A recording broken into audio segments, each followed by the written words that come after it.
you want the truth? Are you tired of being so confused? You feel like you're more fucked up than the lies on the evening news? Well, just step right in. We can talk about it all as friends. And if you want, we can hug and kiss and make up for the party ends. Agree or disagree, stop offering me. 'Cause I'm everything you want, damn sure what you need. I won't tell no lies, back up all the facts with truth. And if you can't get down with that, you must be somebody's stuff.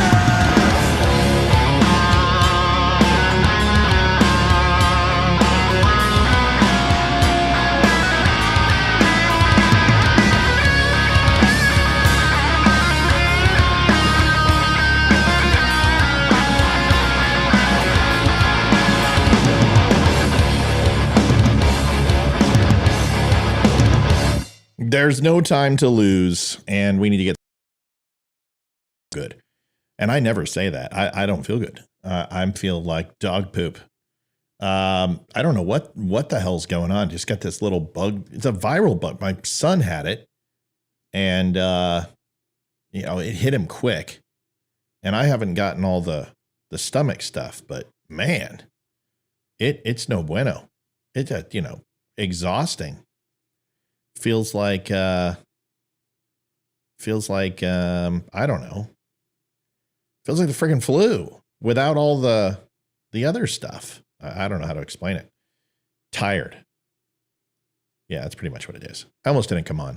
I'm not gonna lie, but I did. Show must go on. Here I am. We're not gonna puss out. It just means that you got to share, like, and subscribe, and get a crap ton of people on here, please. Let's get everybody on here. Let's get it going.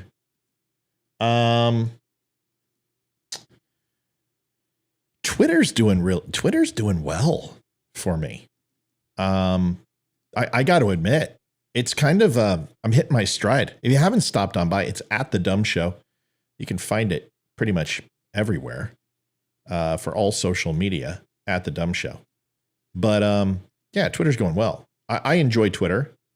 I didn't think I ever could effectively write in how many blank words or less, but I'm not doing too bad. There's some trolls. There's no doubt.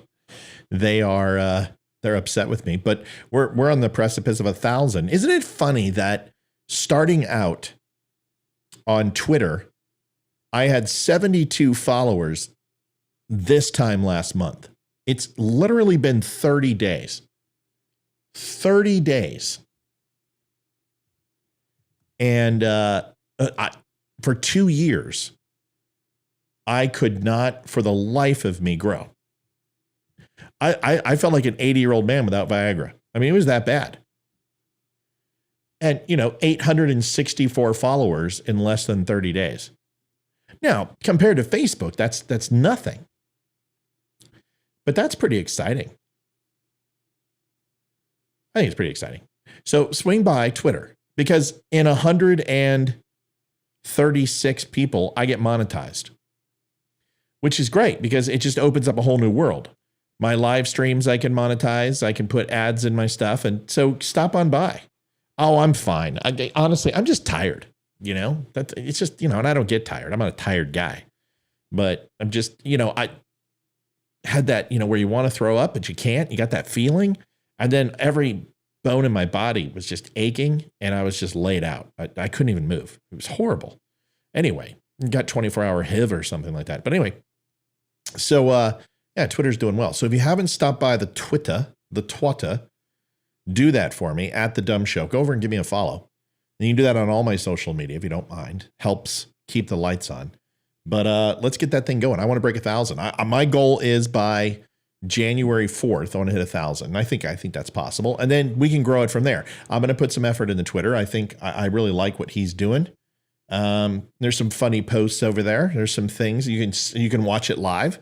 We've got 14 people on Twitter watching now. Great to see everybody here. And I really don't acknowledge my twatters. So my twats are now being acknowledged. I got to stop calling Twitter twatter because it's actually a platform that's allowing me more free speech than Facebook. I can pretty much say anything I want. And instead of being derogatory and hateful and all that other stuff. But, you know, you can talk about just about anything. You want to talk about the vid? You want to talk about the jab? You want to talk about January 6th? You want to talk about the election? They don't censor you. And it's nice to see a social media channel. I hope all of them follow suit. And it doesn't take an act of Congress to get these, you know, Twitter Nazis and Facebook Nazis and TikTok Nazis to start allowing it to be a free speech haven. I mean, what's the problem? Okay, so you've got a guy like Alex Jones who comes up there and says, "Hey, let's talk about here, I'll do Alex Jones. Let's talk about you know, Sandy Hook. Yeah, Sandy Hook. Yeah, it was all red flag. That's right. That's right. It's completely a red flag. That's right. It's all done by the Illuminati and the Trilateral Commission.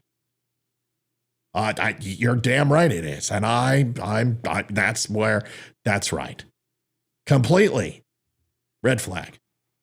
So Alex Jones says that, and you're like, well, you're batshit crazy, Alex Jones. Well, I'm not fucking crazy. You're fucking crazy. You think I'm fucking crazy? I'll fucking fuck your fucking face, you fucker. All right, Alex, calm down. Sorry for the language. Just had to do. I guess I should have done a little bit of, you know, here, let's try that again. Let's do it the right way. I'm Alex Jones. I'll take that. So you got Alex Jones who says something like that. And they're like, well, $96 million freaking judgment or whatever it is against him. And a guy like that, he doesn't necessarily deserve to be, you know, I think sued for what he said. But if you lie blatantly on something and say, no, I'm not going to do, you're gone. There's only so much disinformation you can put out there. And I don't even want to call it disinformation. It's just you don't have any credibility. And if I'm Twitter and I'm Facebook and I'm everybody else, and my job is to use this for advertising, and I am projecting profits for the next 3 or 4 quarters, and I'm talking to shareholders, I'm not going to have a guy like Alex Jones on my platform because it's going to depreciate ad revenue. And let's face it, that's Facebook's job. As a businessman, I understand why they would go ahead and remove somebody like Kanye or Alex, because ultimately you're a content provider and you're saying things that are going to dissuade people from investing in your platform. It's a sound business strategy. However, when you start doing things like, oh, government's going to hand us a few million, 100 million, 200 million. Thank you very much. Whatever you would like us to do. And starts paying Facebook or Twitter or any of these other companies and says, we want you to censor speech. Well, that is a completely different conversation.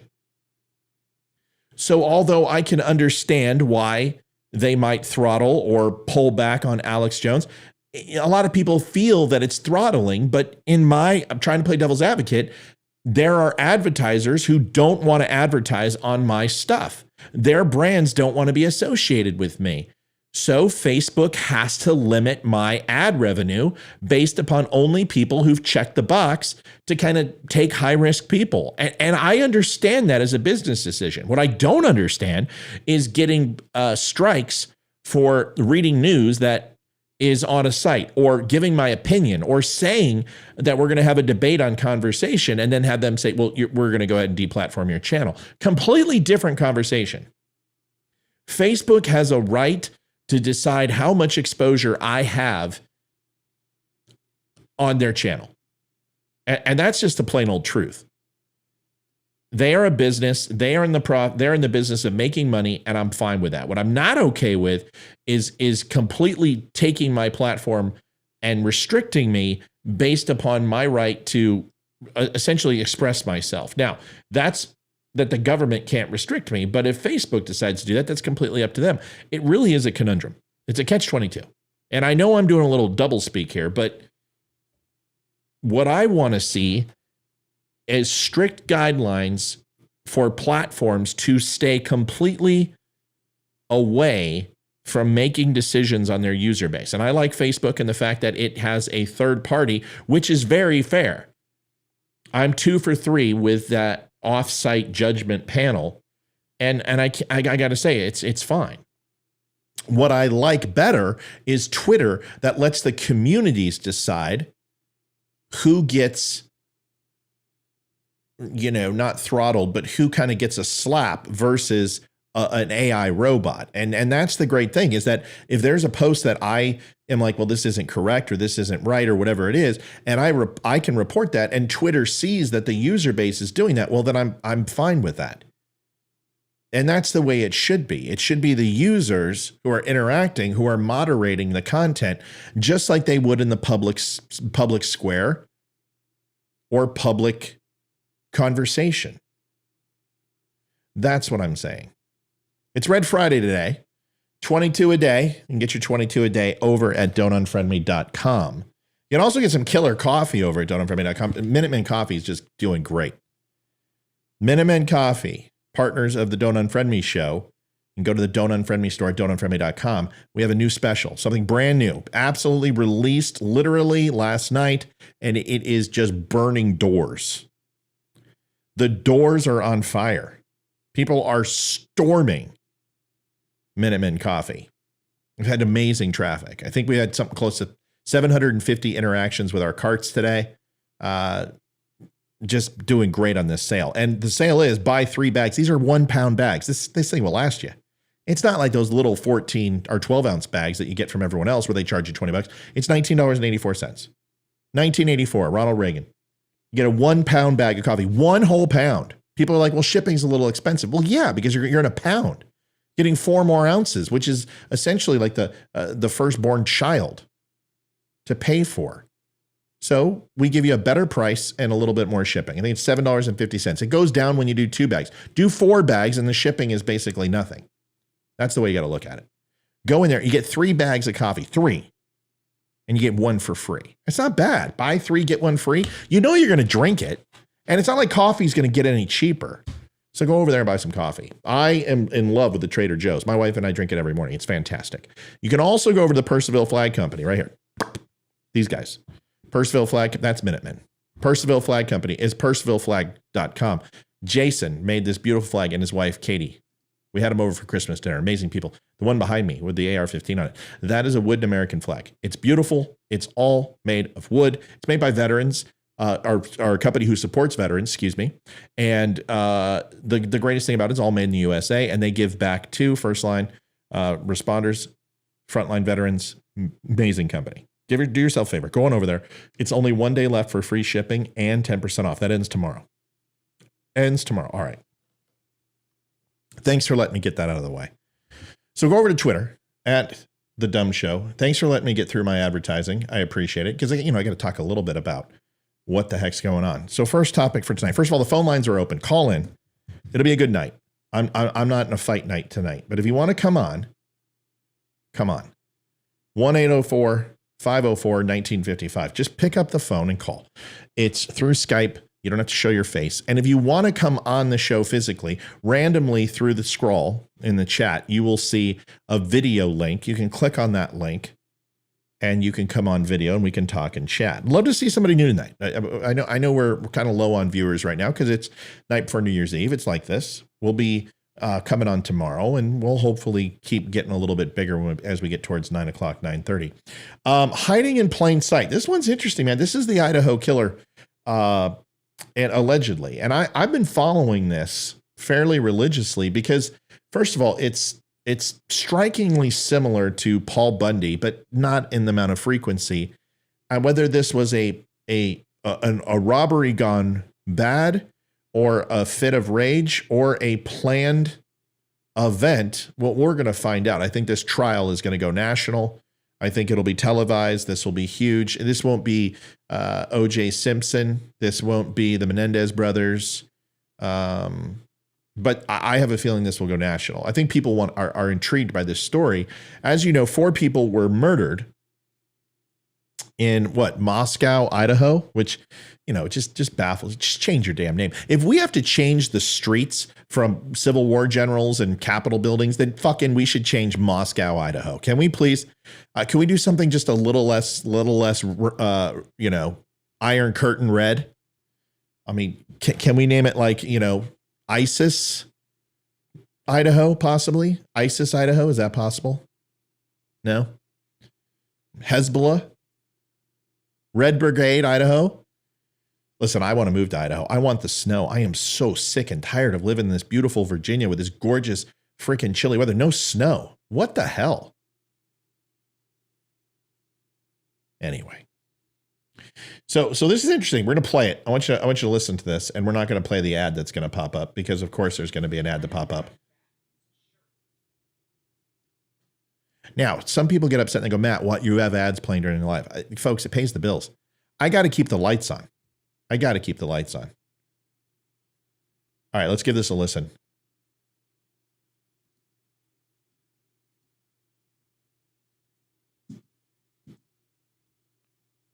Hold on. I know. Nobody get upset. I got to change the settings.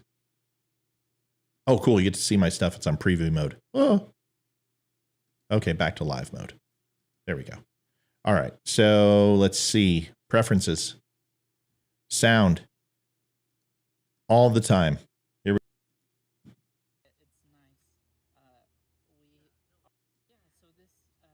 neighborhood is really calm, really quiet. So this neighborhood is really calm, really quiet. It's nice. We are mostly graduate students around here. Hold on, I'm getting an echo. Something else is coming in. Wonder why. I think it's just the video. All right, here we go. So all of these apartments specifically are for families or graduate students. So just down the hill is where some undergrads and some, more single students will live. Right. But right here is mostly families. So there's actually very few American-born citizens living in these apartments. It's people from literally all over the world that live here.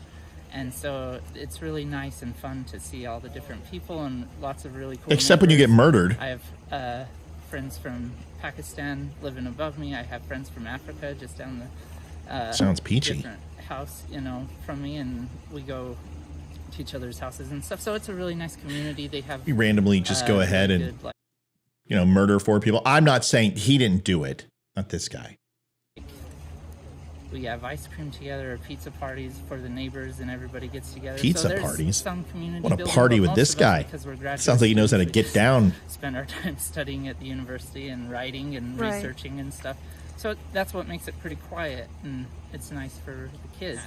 It's a very... I can't make it any very louder. There's nothing I can do about because that. It is not something you expect. There was some survey The guy's done quiet. What do you want? A long time ago, not that long ago, I guess, but it was about how Pullman and Moscow were one of the safest cities for kids. Turn up your phone. Wow. In the nation. And so we were like, oh, this is the best when I got into my PhD program here. So I was just so happy to have such a safe neighborhood. And, it's jarring. I don't know how to take it, honestly. It's hard to process because it's just so, like I said, a high contrast to what we're used to and how, and it's freaking murder, dude. Like just be honest. You're scared away, shitless. it's literally in my backyard. No, just the tape around the apartment. So I haven't heard. I mean, our apartments are pretty well isolated. I got a laundry room below me, and I have a 4-month-old baby, and so that's he's pretty loud. It was surprising. My friend texted me. They've been following the incident quite closely, and they said, dude, does anyone else think that this guy's like sus? I mean, if I was an investigator, I'd be like, you know what, you and me, we're gonna have a little date. We're gonna talk. He just seems sus. The event, the murder. 4 people, listen, I understand, you're up north, eh? I get it. Like you're all the way up there. I understand that completely. Yeah, you betcha. But the event? No, it's not an event. 4 people were killed, eh? Not an event. Come on now. What are you talking about? The shit. The event. It's terrifying. I mean, dude, if I was in an apartment complex and 4 people were murdered, I would just be on high alert. I'd be like, what the fuck was that? Did you hear that? What was that? It's just, come on. I don't know if I'd be that crazy, but I would be nervous. I remember when I was like, I don't know, maybe 7 or 8. Maybe 7 or 8 years old. And Richard Ramirez. Does everyone remember this story? Richard Ramirez?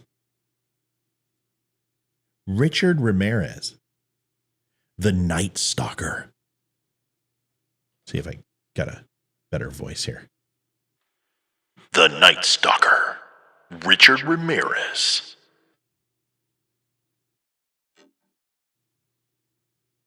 No, that's really all I got. Richard Ramirez, the Night Stalker. This guy was crazy. I mean, he would have pentagrams and stuff in his victims, and this guy was weird. And they said, and of course, this was all during the time of Dungeons and Dragons and Ouija boards, and mom and dads were like, don't touch the Dungeons and Dragons. You're gonna go to hell. D&D, it's Satan. Stuff like that. Satan is coming from the lower rings of hell. It's through the Ozzy Osbourne music. He bites the head off bats. Don't play D&D. Don't touch the Ouija board. Matt, don't wear dresses. It's bad for you. Wait a second. What? No. Okay. But weird. And so parents were already freaking out over this stuff. And Richard Ramirez, the Night Stalker, I mean, this guy was just freaky scary. Freaky scary. Look at this guy. Richard, look at him. He looked like he just got back from an Ozzy concert. I mean, the guy was just freaking scary. And, as a kid, he was a normal looking kid. Nothing you want to say about that. But man, his smile, he's just evil. He has a pentagram burned into his hand. And of course, a pentagram now burned in your hand, who cares? That's no big deal. But if it's upside down, that's the problem, right? If then it's Wicca, then you're a witch. World is going to be on fire. Holy crap. So, but back then a pentagram, it's like, he plays D&D for sure. This guy is like a 92 level demigod warlock, and he's crazy. He like filed his teeth and stuff. Guy was fucking weird, man. Weird, but also completely insane. And he would sneak in to homes and murder people.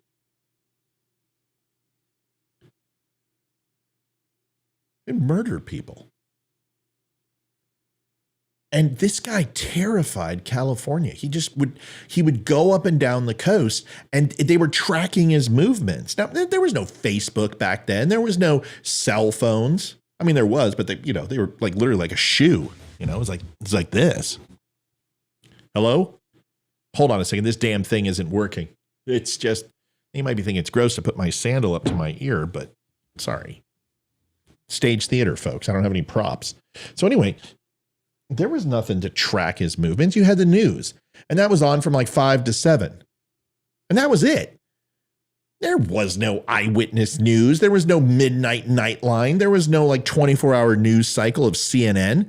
That's not the way things worked back then. Your TV turned off at midnight and played the national anthem. And who the fuck's going to get up bed at midnight and stand up for the national anthem? Nobody. And then you just, all of a sudden it's like, and the home of the brave. fireworks and then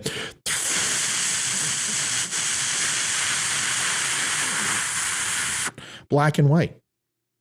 And if you watch that long enough, that late, when you have your sleep deprived, you start seeing things and like, Mary Ann, start getting the freaking poltergeist thing going on. That movie didn't come out till later. But the point being is you didn't have this 24-hour news cycle to find out where Richard Ramirez is. And of course, in California, our door's wide open because we don't have air conditioning. We don't have air conditioning. And our back door is open, so we get a draft from the pool, huge pool in the backyard. We weren't rich at all. My dad worked for a pool company, got one for free. Because the guy who was the owner of the pool company did more cocaine and kill a small horse, and he didn't have any money, so he gave my dad a pool, basically, for nothing. And Richard Ramirez was on the prowl. And he kept getting closer to Ventura. Closer to Ventura.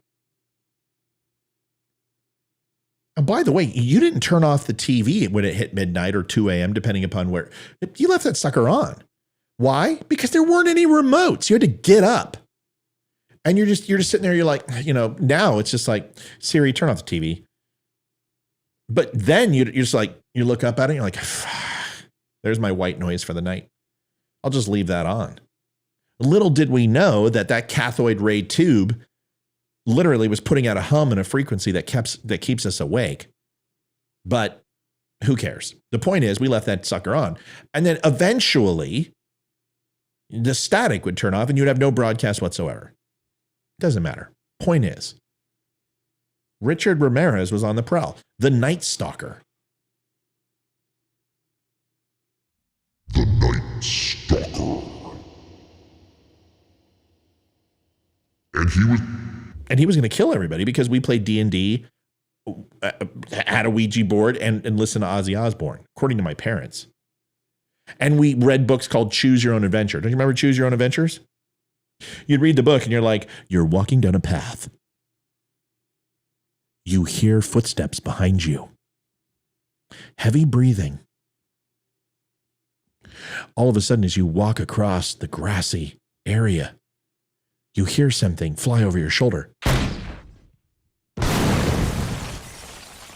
As an RPG is launched at your head and misses you barely. You decide to pick up pace and you start to run. As you're moving quickly through the woods, you're not sure what to do. Silence.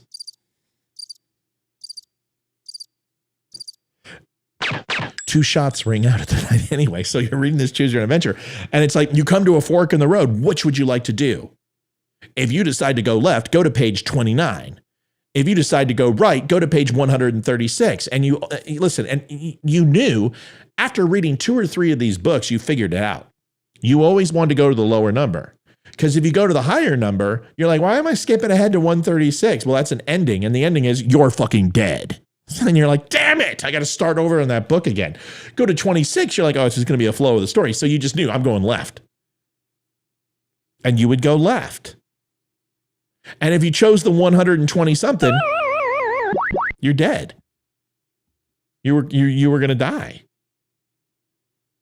And if you chose the page 26, heaven. So Choose Your Own Adventure was pretty easy to figure out after a while. So that was the book. And you would continue to read through it and you would pick your scenario and then you'd try to make it to the end without dying or without getting herpes or something. I don't know, whatever it was. Choose Your Own Adventure. That was satanic. It was the devil. Choose Your Own Adventure.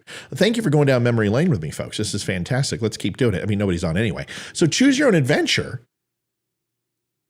Mom and Dad, that's Satan. You can't play that game. But I would do it anyway. I didn't read Penthouse and Hustler. That came later. But I would put Choose Your Own Adventure inside of a better book and read it. So anyway, Richard Ramirez. Let me find out what years. Because I don't remember how old I was. I don't remember.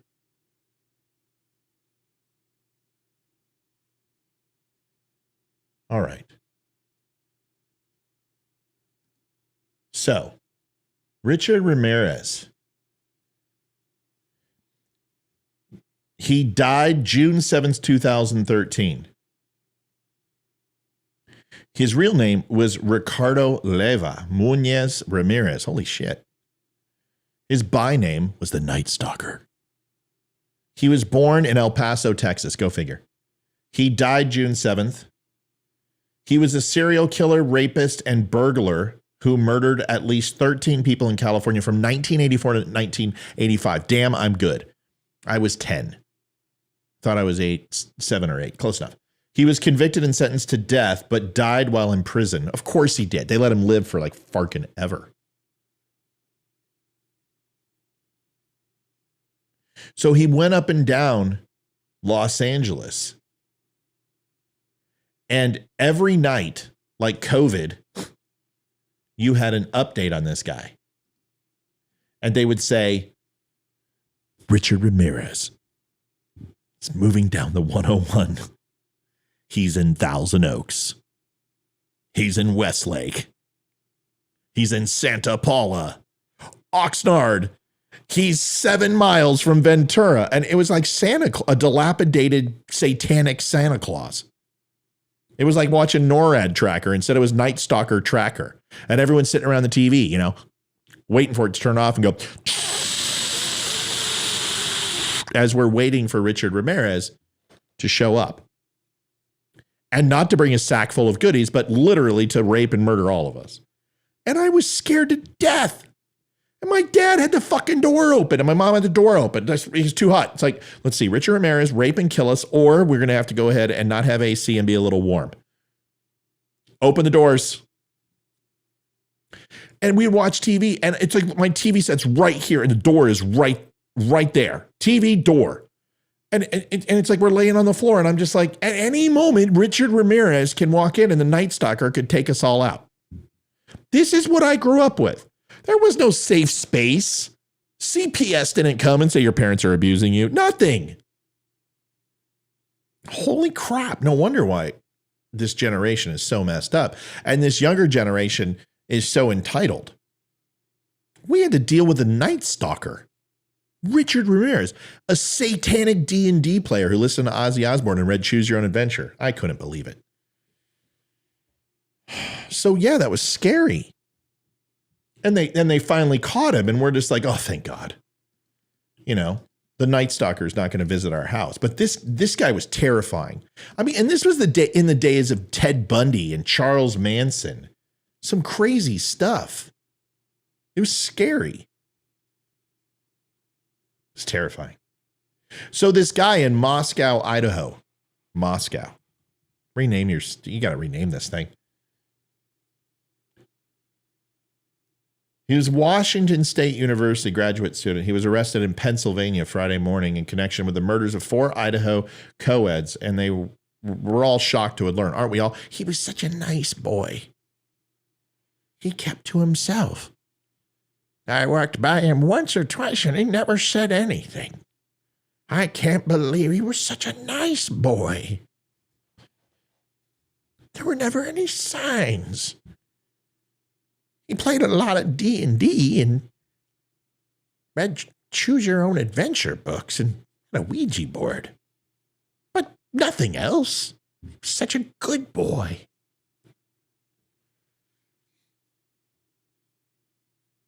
It's not like he listened to Justin Bieber or anything. I mean, my God. Then he would be a satanic asshole.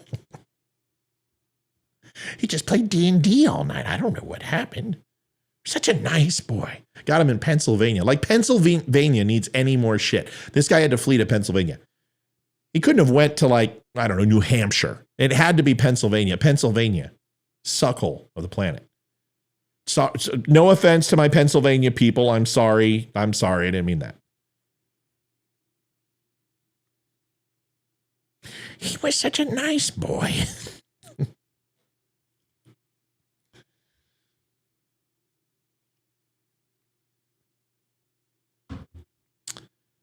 People were shocked to learn that the alleged killer, who had evaded police, was living among them in a typical quiet community. Typically a quiet community. The guy's name is Brian Christopher Kohberger. And of course, the media is doing what they always do. They give him 3 names. Lee Harvey Oswald, John Hinckley Jr.,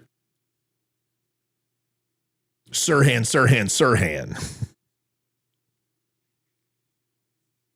Hillary Rodham Clinton. They always give him 3 names. John Wilkes Booth, Lee Harvey Oswald, right? The 3 names. You know you've made it. When you get 3 names, you are a bad person. Brian Christopher Kohberger. He's even got a Pennsylvania name, German. Brian Christopher. We're going to call him BCK. BCK was arrested thousands of miles from Idaho. Let's face it, everything's thousands of miles from Idaho. My cousin lives there. I want to go see him so bad. I can't get a flight up there. I was going to surprise him and go to his restaurant and just show up. I wanted to real bad because I'm so proud of him, man. My cousin Joe, he's a good guy, and he's always been a good guy. You know, and my cousins, we were estranged for a long time, but they're good people, and I know I frustrate them. I know their wives. Megan and I get along wonderfully, but Holly I'm foul-mouthed, and you know, and that's okay. She doesn't have to like me. Nobody has to like me, but I just love Joe. I love Randy. I love Megan. I love my Aunt Sherry. I love little Randy. He's amazing. I love Emma and Sam. I love the Raymond family. Okay. And how they feel about me, I don't give a shit. I like them, and that's all that matters. But I'm not flying to Idaho because, first of all, you can't fly in. Like, you have to literally fly into like somewhere outside of Idaho. Then you have to take a puddle jumper and land in a lake by parachute, get on sled dogs. Halfway through the trek on sled dogs, you have to slaughter a deer in the forest, feed your dogs, get back on the dogs, find the coveted white moose of Idaho, jump on its back, hope it's not rutting season or you're completely fucked, and then somehow have a piece of clothing from the aforementioned person you're trying to visit, rub it in the moose's nose, and then when a gray rabbit in December runs across your path, it'll take you to wherever you're trying to go. That's how you get to Idaho, is my understanding. It's very complicated. It's basically choose your own adventure without the book and without the risk, or with risk, excuse me. So I want to go to Idaho, but it's too complicated. So as soon as they get electricity, running water, and flight, I'll be there.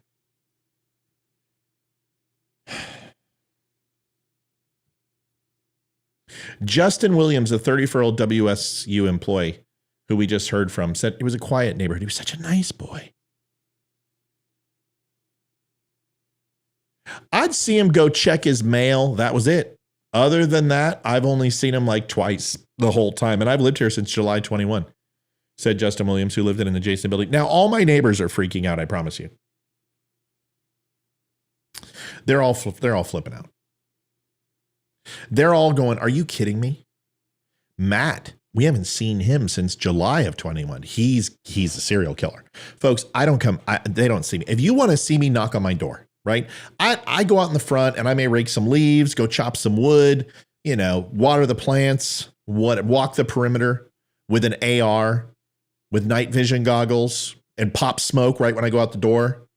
What? That's not normal? Oh, well, maybe that explains things. But they're probably like, oh my God, Matt, we got to worry about him. Folks, being a shut-in doesn't mean you're a serial killer. Now, if you play D&D and listen to Ozzy Osbourne and play Choose Your Own Adventure and with a Ouija board, you're setting off some alarm bells. There's some flags going off for sure. And listen to Justin Bieber. We've established what it all means. So this guy goes into this house. There's 3 floors to this supposed, it must be a townhome. Because I'm looking at this. It looks like apartment buildings. Didn't they say there was somebody on the first floor and he went up to the second and third floor and killed people? So are you telling me that this guy went into the second floor apartment building, gained entry, killed 2 people, then went to the third floor and did the same thing? What are these, lofts? Help me understand. I don't know. Because that looks like apartment buildings. That's building G. And there's 3 apartments to the left and 3 apartments to the right. I'm looking at it. So what didn't they say that first floor people were okay, second floor died, and third floor died? That pic is his place, not theirs. Thank you, Kristen. That's why. I see. Okay. That's right. It's a house. Yes, that's right. I've seen the photos. You're absolutely right. Thank you. See, I was wondering. I'm like, that's weird. You're right. I've seen where the victims were killed. That makes sense. So this guy, the one who was acting all weird, he's kind of in shock because this is his house, his area. It was unbeknownst to him. I got it. Okay, see this, I'm a little slow on the uptake. I spent so much time trying to be funny, I actually didn't research this effectively. Thank you for calling me out. There we go. So this is in Pennsylvania, I'm assuming, right? Where they got the guy. Okay, this is all starting to come clear. No, wait a second. Sean Domgard, a neighbor of the suspect in the Idaho slaying. Okay, yeah, he's a neighbor. Okay, I got it. I understand now. I'm sorry. This thing is taking a big turn. Hey, folks, you come here for the news. You come here to have cutting edge news where you have to teach me what the hell's going on. I'm not a big National Enquirer guy. I don't follow a lot of this stuff. But, this one piqued my interest. So I get it. All right, so let's go ahead. This guy right here is the neighbor of the killer in Pennsylvania, and the house that they were at in Moscow, Oregon, did have a basement, a first floor, and a second floor. Is that correct?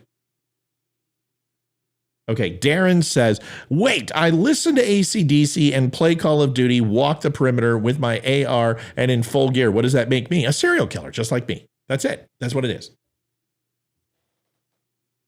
Listen, stop texting me. If you know more about this than me, which is pretty much everybody in chat, just call the show, 1-804-504-1955. Help me understand. Loop me in. This doesn't happen very often where I'm not in the know. You're in the know, so teach me. Call the show, 1-804-504-1955. Tell me what the hell's going on. Okay, Moscow, Idaho, not Oregon. See, I'm telling you, I don't know shit about this. I'm covering it because it's breaking news. I don't follow this stuff. I'm not Nancy freaking Grace, okay? I do politics, current events, war, military intervention, intelligence. I don't do this shit. So somebody come on here and okay, Moscow, Idaho, not Oregon. Sorry. Ah. Oh. See, everyone's like, oh, that makes more sense. See, Dawn didn't know either. Dawn had no clue. Dawn's like, what? I don't know. Moscow, Oregon? Sure, it sounds right to me. Yeah, I had no idea. This is what happens when you take a sick guy with not a lot of sleep and you throw in a story that he doesn't know anything about. Well, I know a little bit about it. So let's recap. This guy is Pennsylvania. He's the neighbor of the alleged killer who they found. Moscow, Idaho, which I had correct, but then said it was Moscow, Oregon, is not Moscow because there isn't a Moscow, Oregon, but there is a Moscow, Idaho, where the killing took place in a 3-level home where 2 people, total of 6, I believe, 2 downstairs, 2 on the first floor and 2 upstairs. The first and second floor people were murdered. The bottom 2 were not, slept through it. And then killer exfils from the area. They now have the alleged killer in custody. Is that correct? Good. Yeah, why would I calm down? I'm not going to calm down. This is fun. I'm having a blast. So that's what I understand is the facts of the case. Here's what I do know is that this took way too long to find this guy. Why did it take so long? And I really want to hear what was the damning evidence. Did they have, because they didn't have any idea, I believe, up until recently about this guy. What was the damning evidence? Oh, great. We got a call.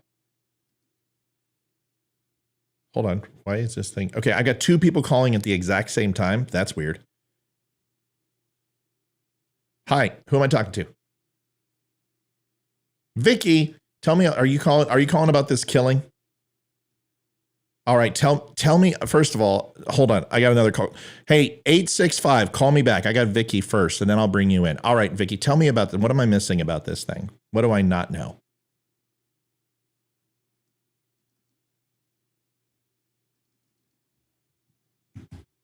Yep. Oh, Vicky. Vicky, come back. I didn't hang up on you. In fact, I was just putting your name in. Hold on. Vicky. Me? Vicky, where are you from, by the way? I got to put that up real quick. Are you a Detroit Red Wings fan?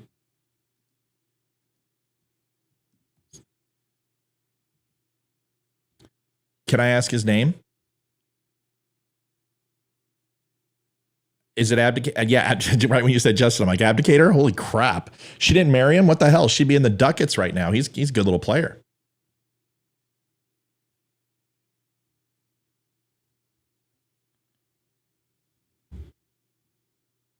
Wow. That's all.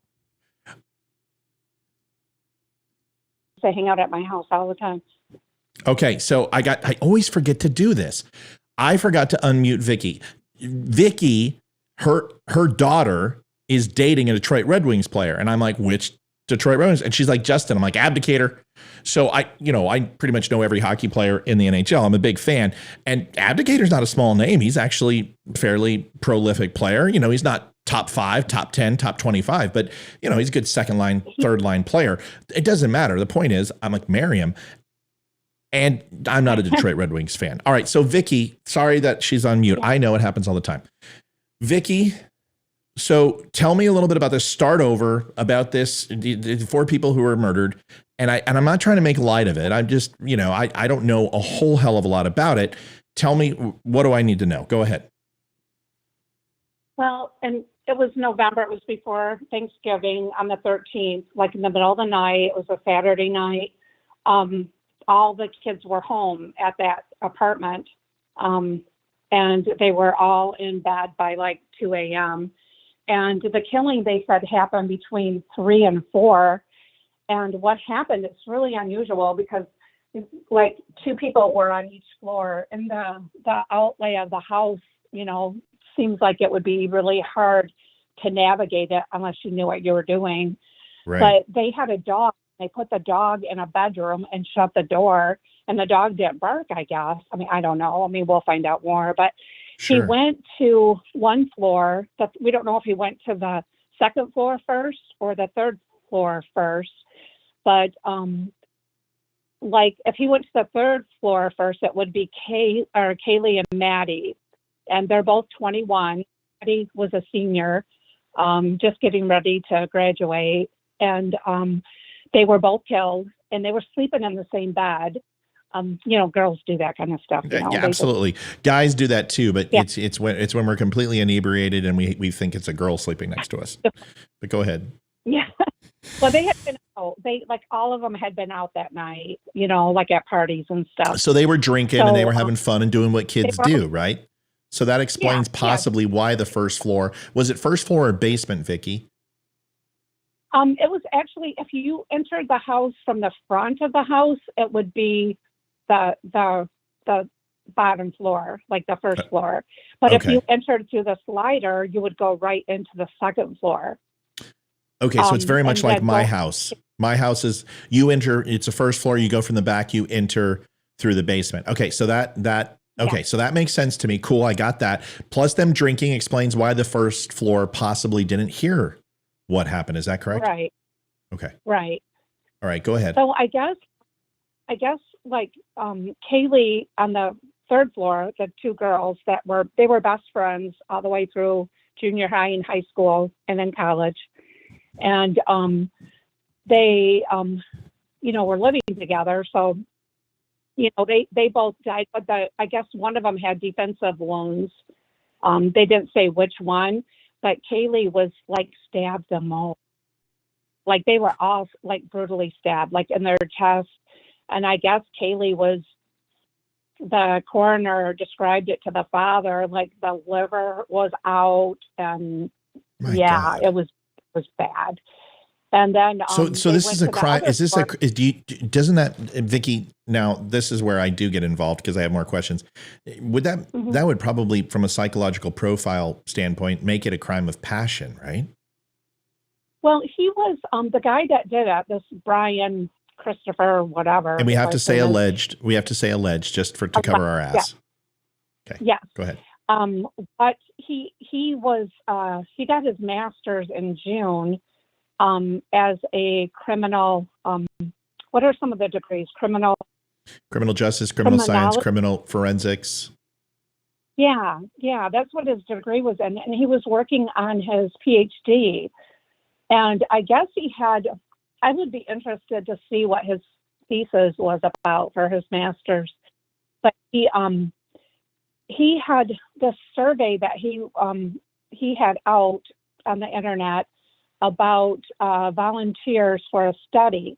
And the study was about criminal minds. Like before you committed the ultimate crime, did you, what did you do? Did you plan it out before? And what were your thoughts during this period and this period of the crime? And it was pretty weird. Wow. But anyways, then the people on the second floor was a boyfriend and girlfriend. They were both 20. And I think what happened, because Ethan was outside of the bedroom, so he might have stepped out wondering what the noise was maybe. And then he was killed outside of the room. And then his girlfriend, Xana, must have screamed or something and knew what was going on, because she had defensive wounds, because he went in and killed her as well. And then the two girls on the bottom floor weren't touched, and they didn't know anything about it until the next day. So when they got up, well, that morning or whatever, but when they got up, I guess they didn't call the police right away. They called friends to come over, and they actually called Ethan, which was the young man. He is a triplet, so they called his brother and sister, and they came and they had to see that. Yeah, it was bad. So I guess he majored in criminal justice and criminology, and it could be possible once that he gets that he would go into forensics or some sort of other field that would I don't know, make his knowledge extensive on how to get away with something like this. But of course, yeah. It's and I'm certainly not making light of any of this. It's tragic. It's horrible. I can't even imagine what these parents are going through. But this obviously is strange. So they didn't call the police right away, and that must have baffled people over. And I guess what happened is one of them went to look at saw one of the bodies maybe, and they passed out, because when they called the 911 call, said it was somebody passed out. So obviously, if you saw one of these people, these victims, you would know that it was like a stabbing, because it's not pretty.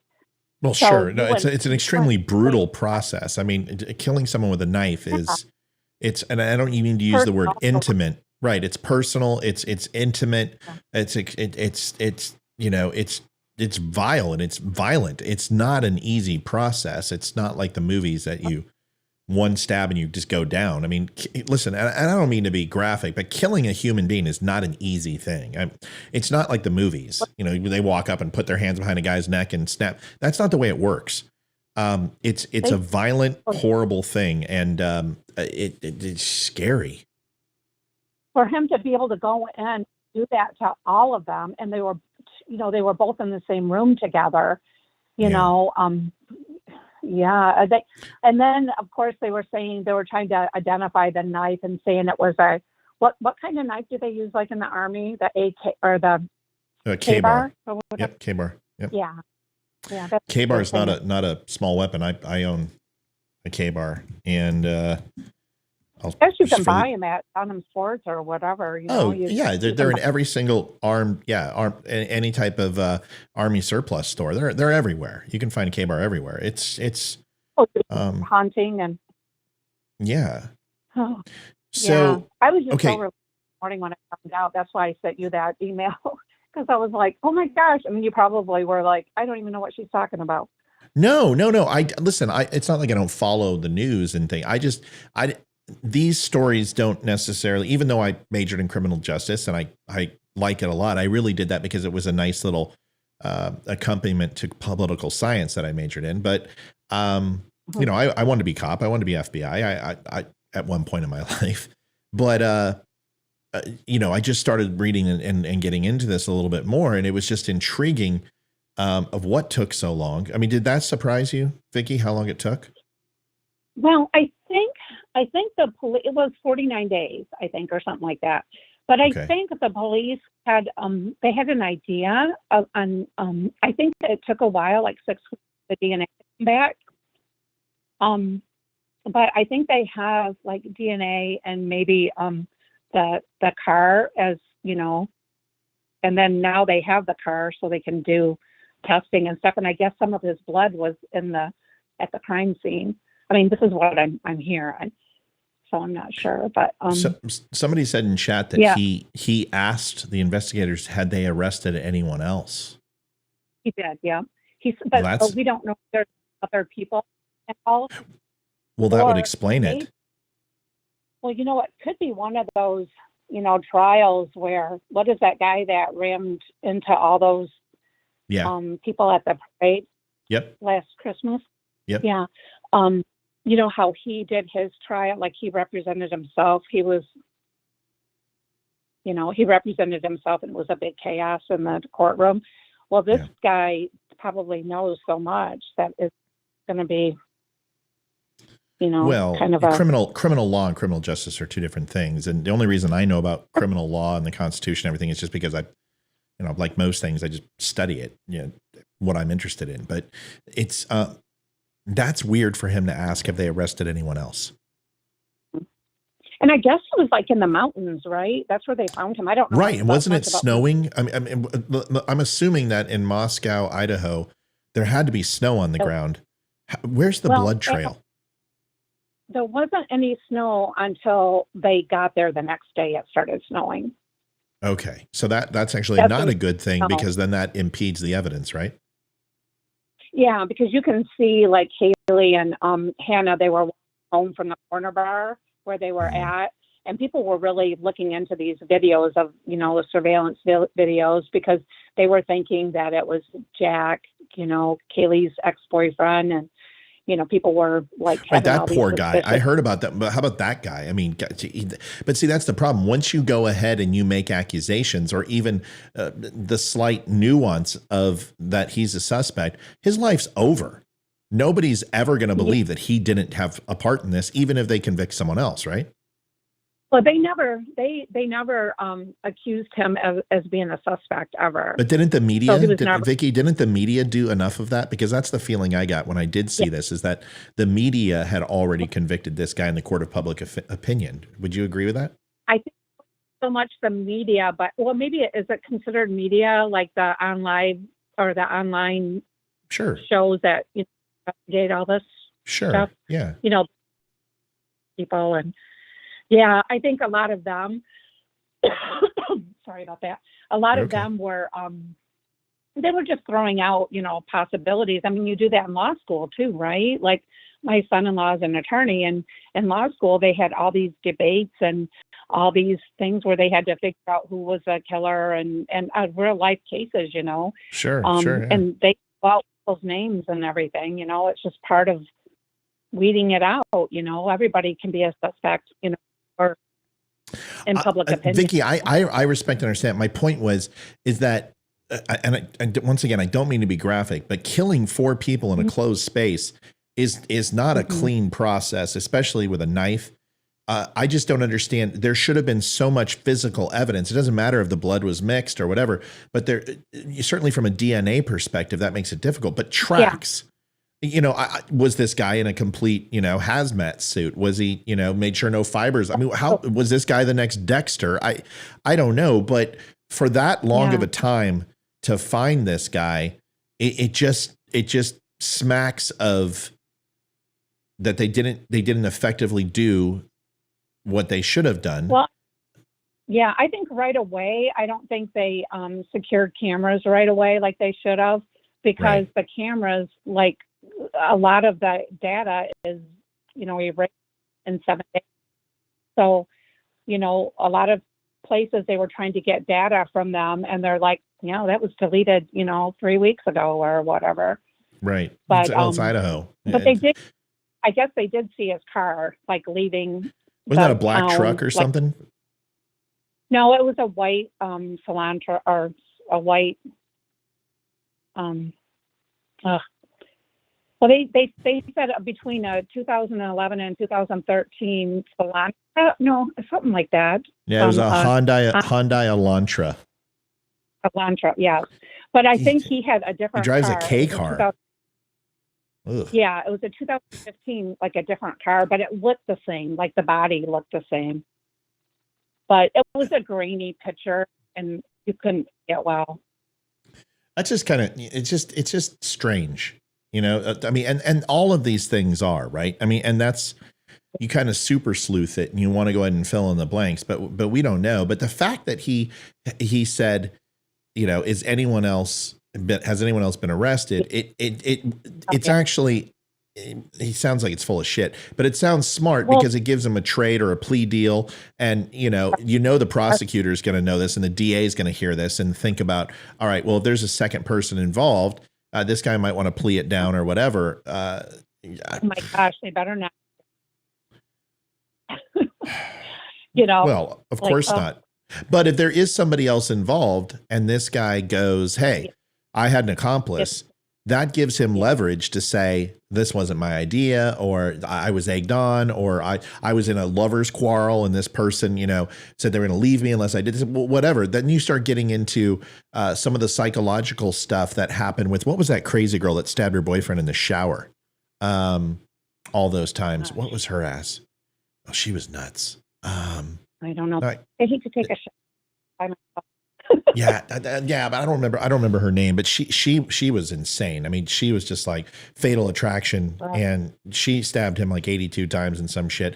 And they all play off the defense, right? They just play these games of, oh, you know what, I was emotionally challenged, or this person was abusive. This one's going to be interesting. If there was a second person, and to me, they're even saying two other people. They were saying that there was a few people in the car, like the getaway car, like how would they know the that? car that was kind of odd. Well, I guess people saw it going by at that time, because it's odd to see a car at 3:45 in the morning. Oh yeah, right? especially in Moscow, Idaho, right? Yeah. Yeah, Jody something. Jody, God, that was her name. Yeah. Jody, hold on. See, now I got to find it. Keep going. So the car drove off early morning. Yeah. So that's how they got the time, where they thought that the killings happened. What else was I going to tell you about this guy? Okay, so the girl that we're talking about who has been convicted is Jody Arias. Arias, yeah, there we go. Arias, and I've got to admit, I know this is insane. She's not a bad looking girl. So when I first saw her, I said, let's see. If I was drunk and I was in a bar, would I be able to realize that this girl is crazy and might cut off my lower extremities? And I would not guess that originally, but she's wacko. I mean, she's just, this is the one that I got in. I really started to get involved in. I can't believe I don't remember her name, and started looking at, the photographs and just the way she talked about him. And listen, folks, if you have a stalker like this, male or female, and I've had both of them in my life, just fucking cut bait, man, and go get a restraining order. Don't screw around. Don't think, oh, she's just, she's just in love. No, don't freaking take a chance with people, because you never know. All right. So what else are you going to tell me about her or him? That his sister, they, from what people said, like people were calling in that went to school with him, that went to high school with him. And they said that his sister, they thought, lived right down the road from King's Road, where the killing happened, like a neighbor.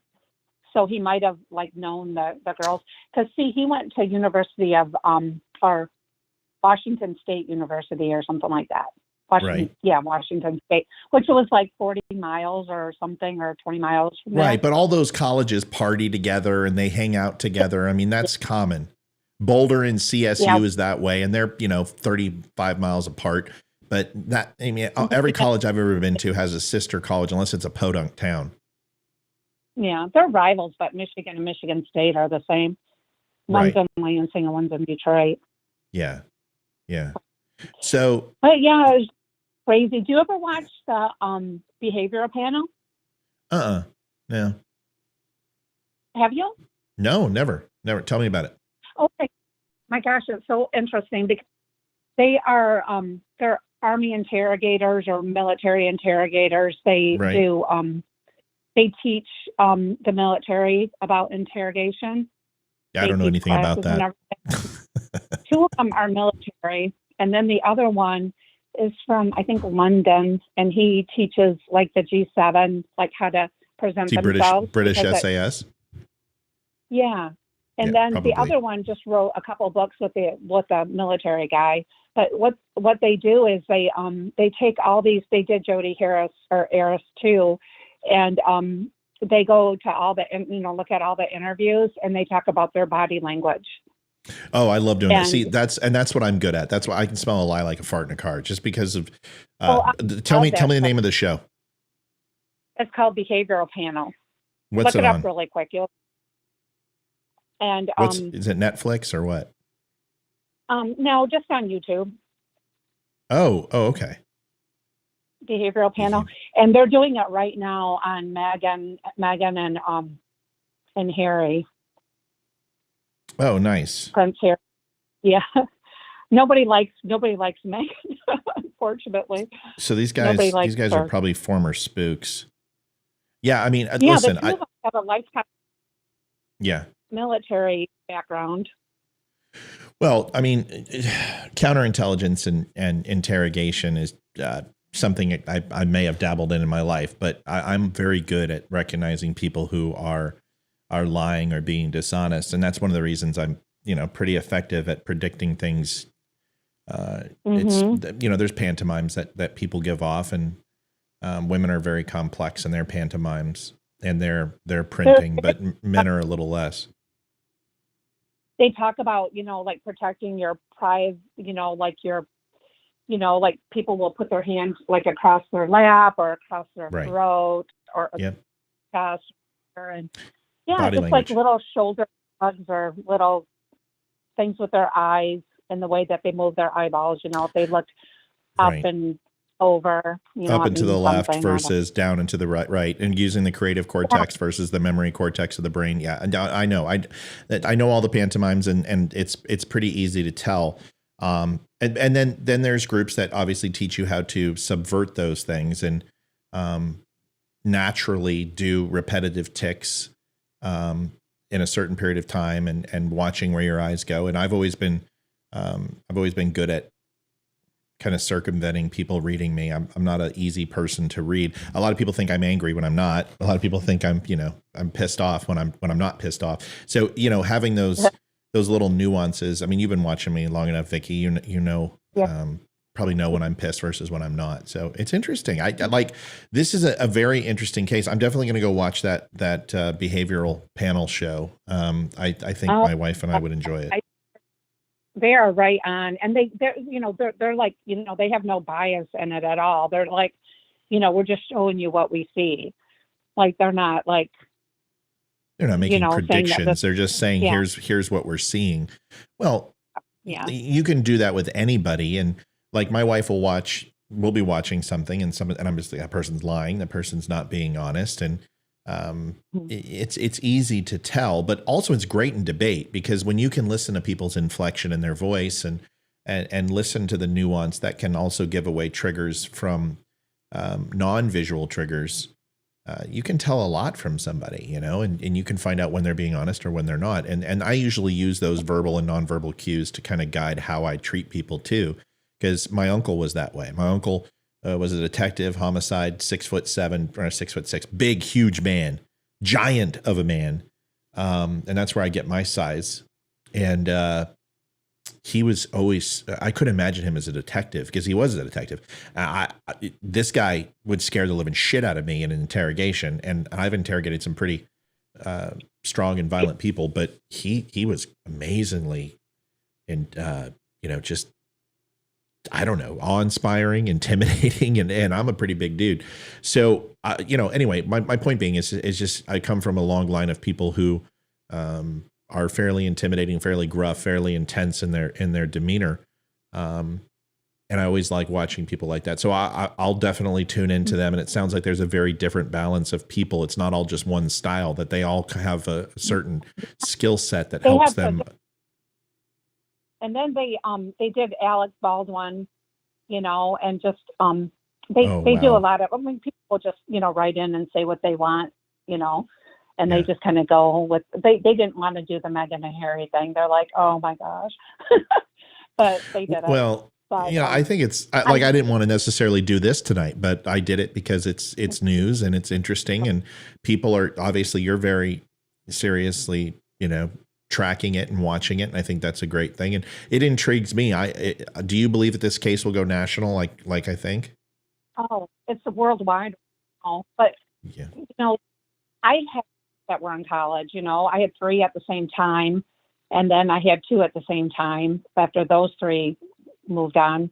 But, I was constantly every semester, between semesters, moving kids from different apartments to different apartments. And, it was just close to me. I saw those beautiful girls and I'm like, oh my gosh, I can't it's heart-wrenching. imagine.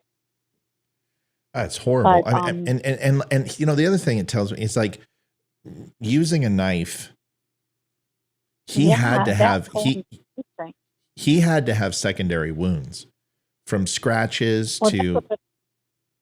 He looks like he had his nose broken, and I hope it was Kaylee that did it, or Kaylee, because she's the one that was hurt the most. But I guess she was like a scrapper. She could, she would have defended herself. So it looks like he had a broken nose. His nose was all messed up. Well, but even if you're gonna cut yourself, right? I mean, with the adrenaline and the passion, and to kill someone with a knife, it's exhausting. It's not one stab and they die. It's repetitive motion, and it's just it's a very violent thing. It's not like a gun. It's not like a bat or something. A knife is a very personal, and that's why I said it's an intimate way to kill somebody. I mean, you feel it. You feel it from an emotional sense and a physical sense. We couldn't see inside there, but we did see like the whole team, like it was a huge truck to clean up the mess, because it was like a biohazard and all that Of stuff. course it was. With that amount of blood, yeah.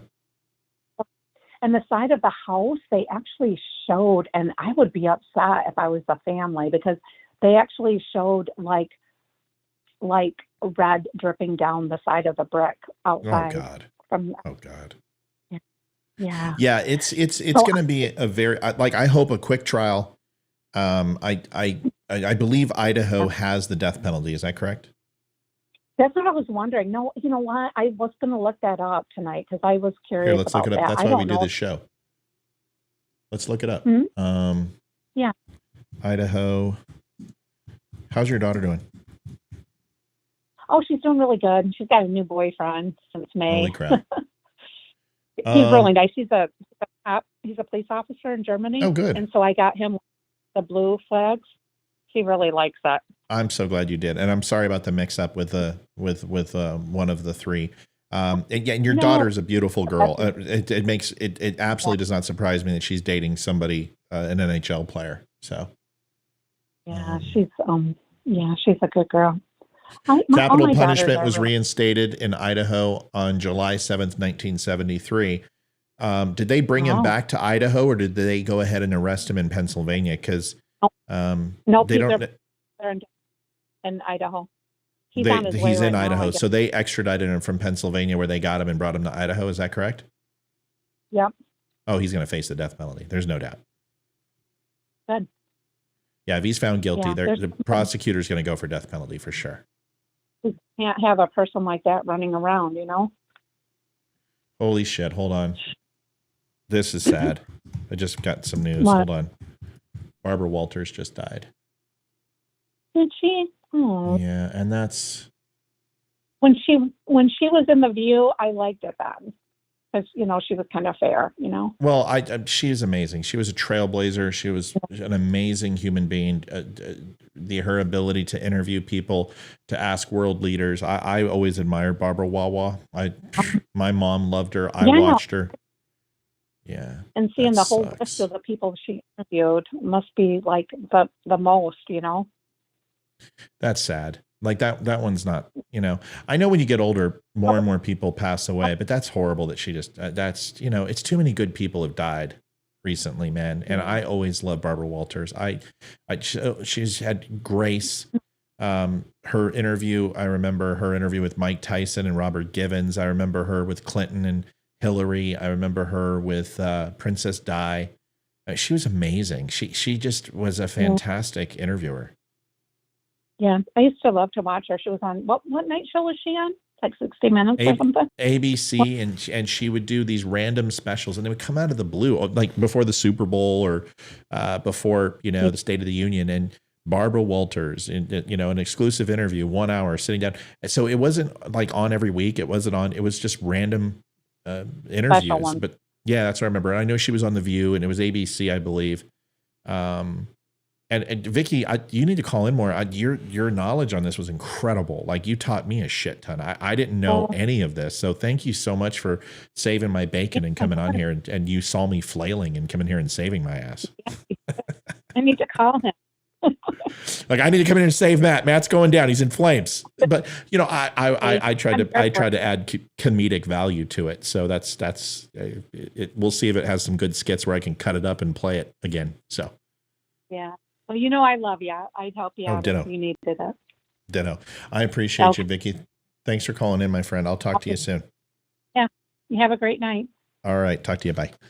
I'll keep on watching. Yes, ma'am. I love that lady. She's like been a friend of the show for a long time. And she's hilarious. She sends me pictures of her daughter, and I'm like, she's a model, and she's also military. And I'm like, I can't see that. Thanks. I'm old enough to be her dad. Beautiful daughter, just gorgeous. And Vicky, very pretty lady too. Super smart, very loyal, always gives back. And she's welcome on the show at any time. Barbara Walters, that's sad, man. 60 Minutes. Yep. 60 Minutes. I grew up watching her, and such a smart lady. Just elegance and grace, man. She had this voice that was like James Earl Jones or Walter Cronkite. It was so powerful, and she just seemed so like, when she was disappointed in somebody, you felt it, because she would just do that look, and it wasn't anger. It was just, you could hear it in her voice, and it was just like a mother or a grandmother when she got older, that you were just like, oh yeah, I screwed up. She is a lady that I would never call Barbara or Miss Walters. It'd be ma'am for sure. Like I said, she was a trailblazer, as so many female newscasters wound up being so vain and so petty. She wasn't. I remember people like Trisha Toyota, from California News, was so damn good. She's the one that was with the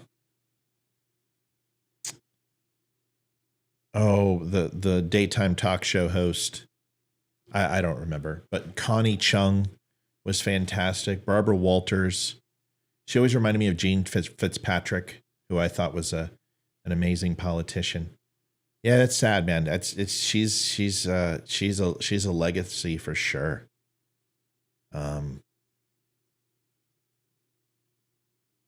Wow. Yeah. So Barbara Walters, 92, I believe. 93. That's a full life. How can you say anything about that? 93 years old. It's a full life. If I lived to 93, I'll be ready. I'll be like, okay, I'm good. If I'm still doing this show at 93, there's a problem. So Well, God rest her soul. It's a lot of people are passing away lately. The young, the old kids. There's a lot. It just seems like there's more death after COVID, and whether it's the secondary and the ancillary side effects of whatever they were putting in their bodies, or just having the disease itself, it seems like people aren't as healthy. I know I don't feel as strong after I had COVID. Well, Barbara Walters passed away, and that sucks. Another thing I was going to talk about tonight that was interesting was this Border Patrol release on data when it came to numbers on the border. And disconcerting for sure, as far as when it was released, is number one. Number two is the data itself.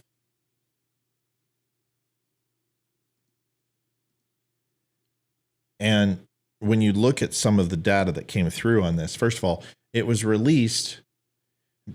Here's the problem. When you look at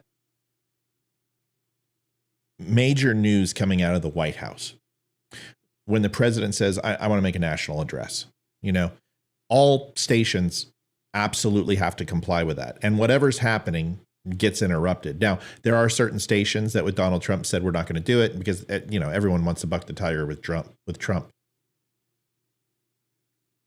But essentially, the president says he wants to speak and you give him airtime. And there's a whole bunch of stipulation. I've done a show on this as far as it's actually in the airtime. There was a presidential act, and I want to say it was LBJ, I believe, who passed it, that the radio stations and the TV stations had to give airtime to the president upon request. And it couldn't be abused, but they all got together. And I don't remember the exact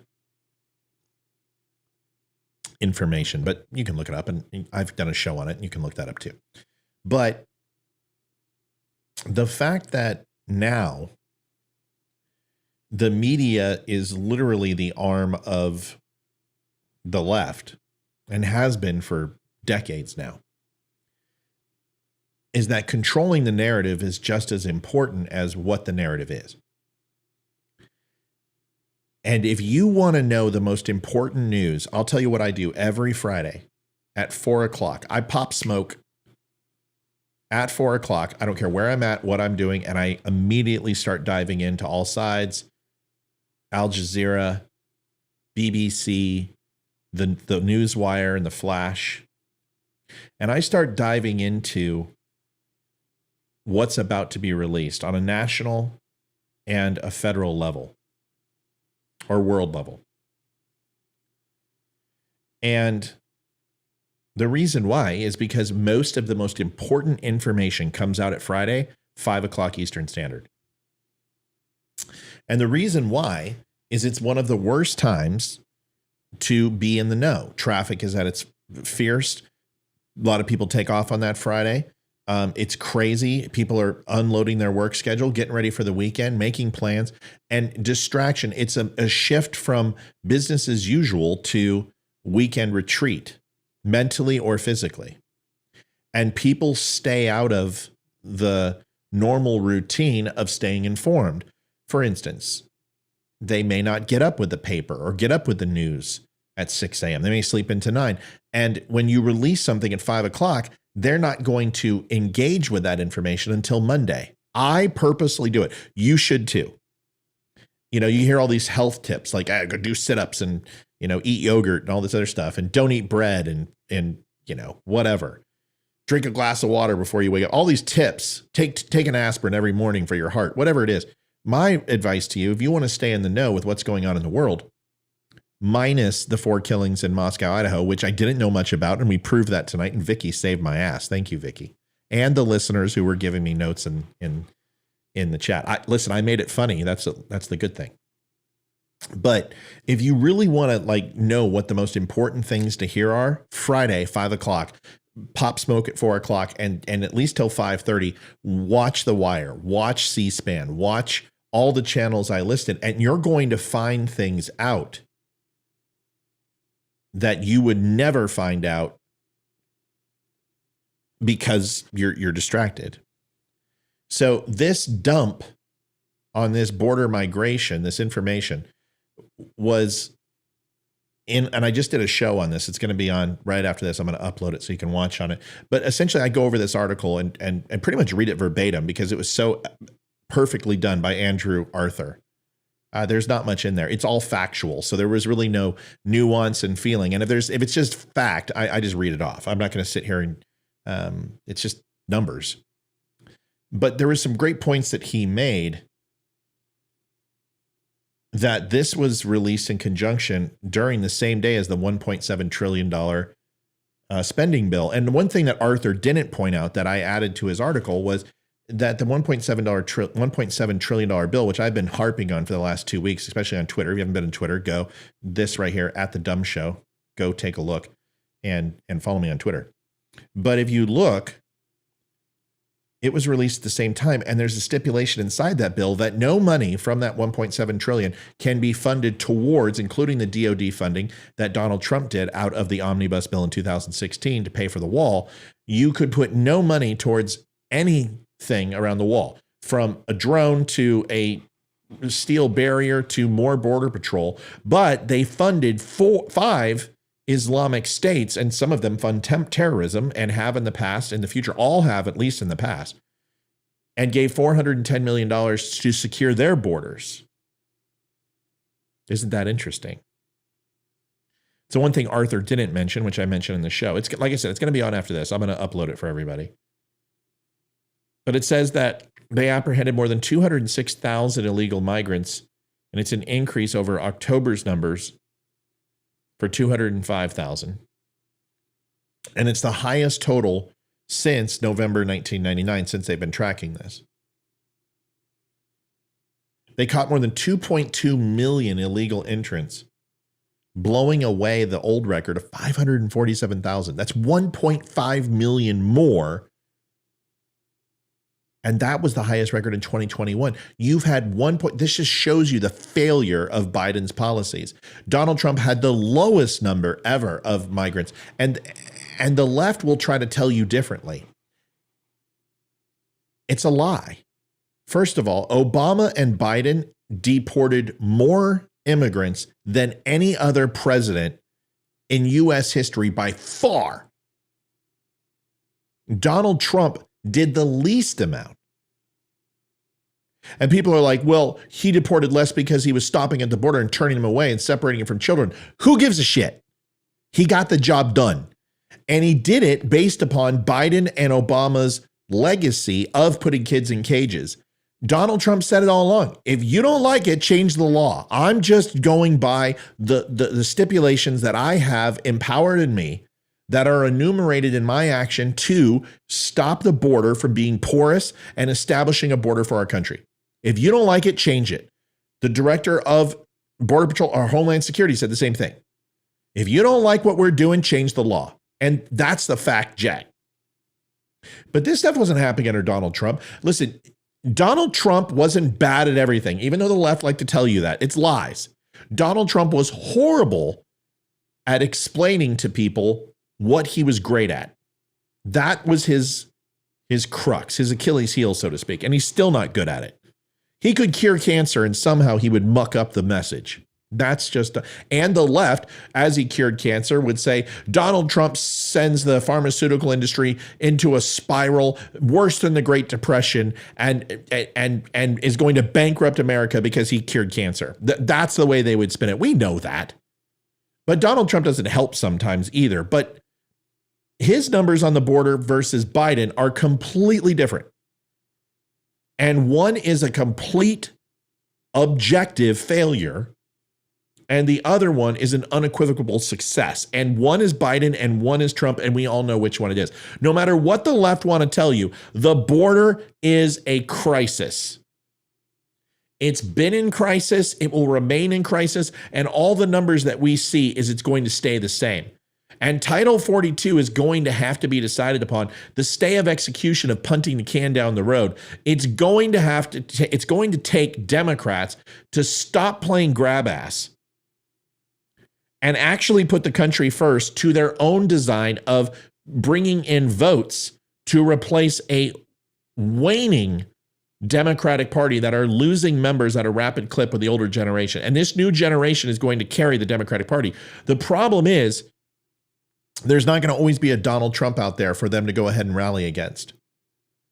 And turnout with young people is always lower than the older generation. And you have a very large younger generation, which is empowered right now, but that young generation will get older. And it is a proven fact. The older you get, the more you stray from left policies because you get your own house, you have your own family, you have college, you have your own car, and you don't want to give it to other people.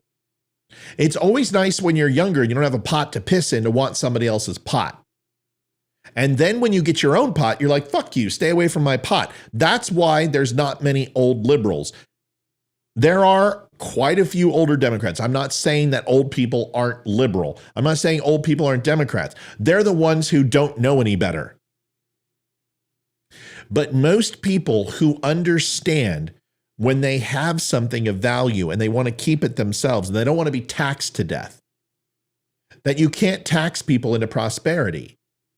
They hold on and covet the things that are theirs, not out of selfishness. They still give at the office. They still give at church. They still donate. They might help a friend. They may give a coat to a homeless person. It's not that, but they understand that giving when you can give is better than taking when you can't. And that is naturally a progression to the right side of the aisle, at least the moderate side of the aisle. Democrats know this. That's why they don't have the AARP. Very seldom do they see a win in that category. The silver foxes usually move towards the Republican ticket, most times. And our previous generation to the millennials, we were the largest generation. Now the millennials are by far the largest generation, but they will grow up. And when they do, that is going to deficit the Democrats' numbers. So how do you supplement that? Well, you bring in illegal immigrants. Not legal immigrants, mind you, which vote predominantly Republican. You bring in illegal immigrants because they vote for the people who butter their bread and give them free shit like free cell phones and free health care and jobs and don't deport them and give them sanctuary cities, which is against the law. This is what the Democrats are doing, and we all know it. And they're literally changing the face of this country. And that is not an overreaction. When you are bringing in, possibly with Title 42, almost 5 million people within less than a 2-year period of time, you are changing the face of the country. And it's not the white face of the country. It has nothing to do with it. I don't care, black, brown, woman, Vikings, slee stacks, don't care. If you want to come in this country legally, fine. We allow 1 million people to come in. But I think even legal immigration at times is a detriment to other countries. And I've said this 1,000 times on this show. I believe in it, and I think it makes a better America. I don't believe it makes a better country X. Insert name here. If you take El Salvador's top 1% of the very best that they have, you take Mexico's top 1%, you take Venezuela's top 1%, you take Ukraine's top 1%, you take the Congo's top 1%, you take Taiwan and Hong Kong's top 1%, and you bring them into the country, you're taking the very best of what they have. The best innovators, the best scientists, the best athletes, the best actors, the best farmers, the best ag, the best law enforcement, whatever it is, and you replant it into the United States, you're going to have a New York Yankees syndrome of the 1980s and 90s until they bring in the luxury tax in baseball. You're going to have a stacked team. The best of the best are going to play for the Yankees. And then people are going to realize that ultimately it's not about buying championships. It's putting up the best roster you can to compete against the only opportunities that the New York Yankees have. And the Houston Astros have been slapping dick across New York Yankees faces, which they beat them with pitching. Now New York's going for pitching. So the Astros are going to go ahead and bring up the bats.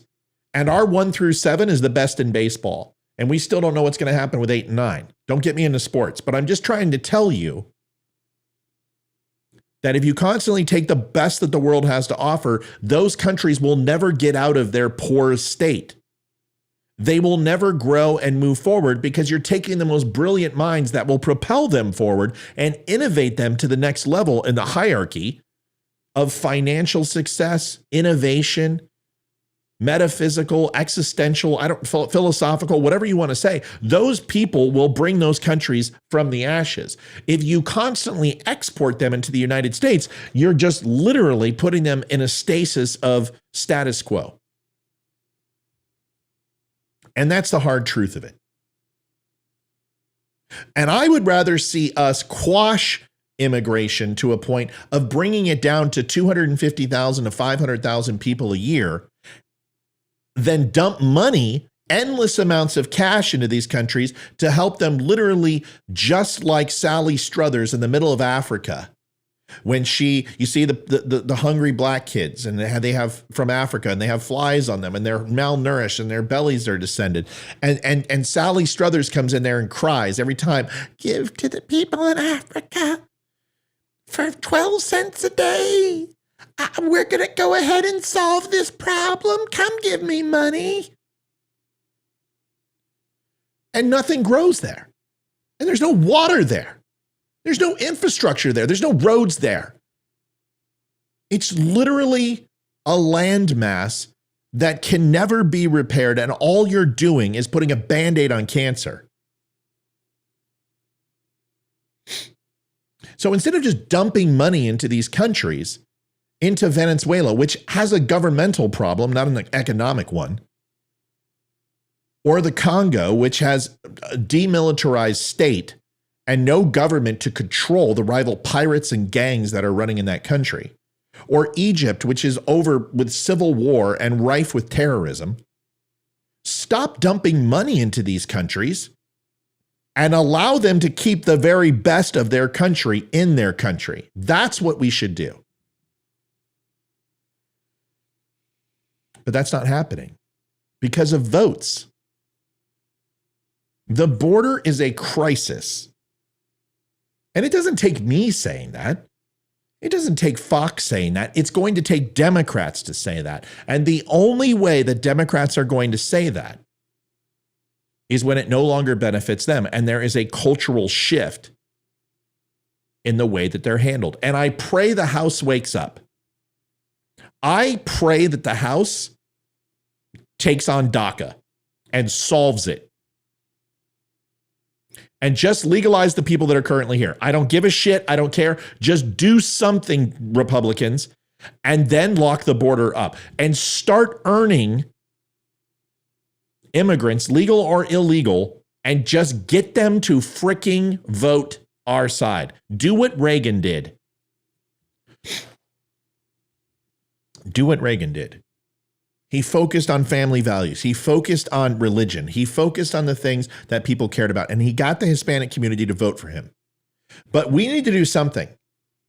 Because sooner rather than later, either we bite the bullet and pass legislation that we don't necessarily want and solve the border and get it passed and locked down, or our country will never be the same. And the face of our country will never be the same. And it's not a white country. Don't care about that.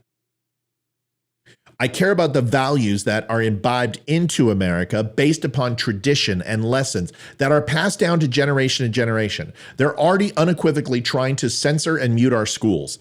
They're stopping the teaching of all history. And not just like it's been bad to whitewash history, it's also bad to make up history and blackwash history as well. A balanced perspective is important in history. Maya Angelou should be taught. Thomas Sowell should be taught.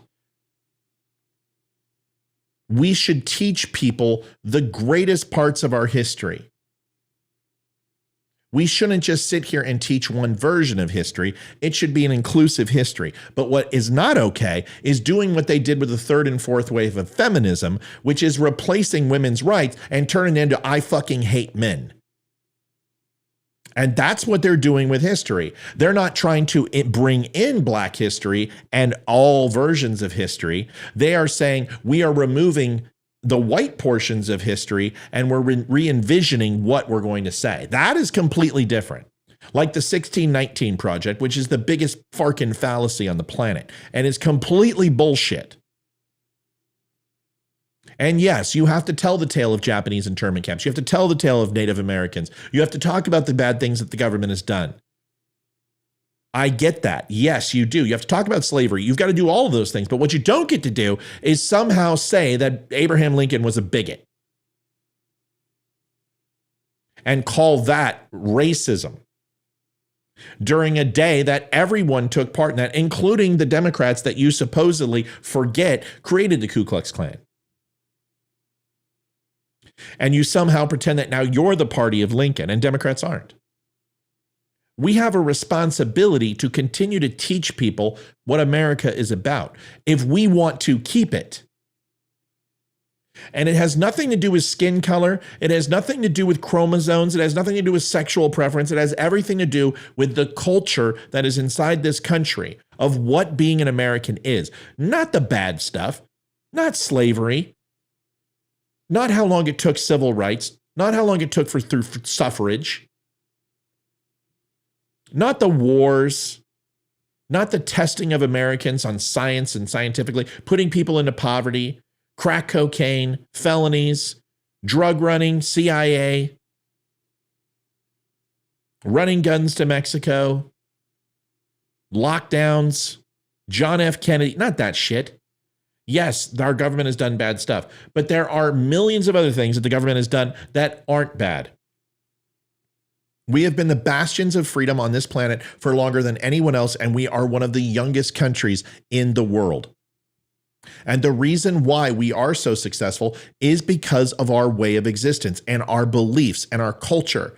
And if you start allowing 5 million people in a year and a half who have no idea what America is about and have no desire to learn, they literally want to make the lowest common denominator, because the lowest common denominator in the United States is the highest in Mexico. And the money they make here, although is a pittance to most Americans, is not in Mexico. And you will find that the percentage of people who come here illegally, it's not that they don't have a great work ethic. They have a wonderful work ethic. They are amazing workers. They are unbelievably dedicated to the cause of getting money back home to keep their family out of poverty. The problem is the upward mobility and ladder to turn them into American citizens, to have the same cultural values that we are inherent and that are bestowed upon us from the founding fathers and the teachings. They don't even have programs to literally give these illegals a language that will be conducive in the United States, which is English. Not our national language, because there is no national language for the United States. But when you literally say you're illegal, you're deported, and then on the other hand, you're illegal and you're safe and you don't have to become a productive member of society, there is a middle ground here. Now, we can pretend that the 11 million some odd illegals, up to 21 million, because we don't know where we're at, aren't here, but they are. And we have to address it. They're living here now. And people are like, screw that. Let's not accept them. Let's not naturalize them. Okay, well, then you're literally going to just leave them here and pretend there's not a problem and just blah, blah, blah, blah, blah, and put blinders on. Let's address it. And let's let Republicans address it and actually get some legislation through here to address that, and then force the Democrats to address the border. That's how you get it done. If you switch those illegal immigrants to Republican voters by taking care of DACA, naturalizing those citizens, and giving them a progressive movement to citizenship, yes, it's not fair. Yes, it cuts them in line. Yes, all the legal immigrants are going to be upset. Yes, yes, yes, yes, and yes. I understand that. And yes, it's a risk. but not any more than just leaving the border open on a Democratic Party, which will never, ever handle this problem on their own because it's votes for them. Unless you address the illegal immigration that's going on right now by who is in this country and figure out how to solve it. Folks, I've been saying this on a lot of things. I've said it on abortion. Roe v. Wade will not stay forever. Eventually, they will codify it. We have to change and at least bend to not save 62 million babies, 67 million babies, but to stop any more damage from having the children murdered from abortion today and in the future. And the only way you do that is to limit the amount of damage by solving and having some sort of middle ground. The big three: rape, incest, health of the mother, and 15 months has been proposed. Democrats won't bite. We've got to find a way to get them to bite. And maybe we extend it to 15 months, 15 weeks. Maybe we go to 17 weeks. Maybe we go to 22. I don't know. I don't know what the number is. 0 is okay with me. But guess what? It's never going to be okay with this party, their ethics, and using abortion as birth control and calling it choice. We have got to find a way to, if it's not in the Constitution, we've got to be flexible. We don't move on speech. We don't move on guns, ever. We hold resolute because those are the things that protect us. But we can be flexible when it comes to finding a middle ground to abortion, because this stalemate is never going to work. And babies are being murdered because of it. And it's great that they overturned Roe v. Wade and put it back to the states, but that's not going to last forever. Just like Roe v. Wade wasn't going to last forever. And I absolutely understand that not all illegal immigrants are coming from Mexico. I do, but it doesn't change anything. I understand we have more from South America. I understand we have coming from Islamic states. We have a lot from Canada. It doesn't change anything. But if you're going to talk predominantly, the problem is the border of Mexico. It doesn't matter whom. The border in the South is where most of the illegal immigration is taking place. That's why it needs to be addressed with the Mexican government. And it starts with that conversation. But if you're going to tell me that most of the illegal immigrants in the United States are from Kosovo, from Bosnia, from China, it's not right. Predominantly Spanish-speaking Latin American, Mexican people own the amount of immigration that's happening right now. And it's happening through Mexico. So we need a border.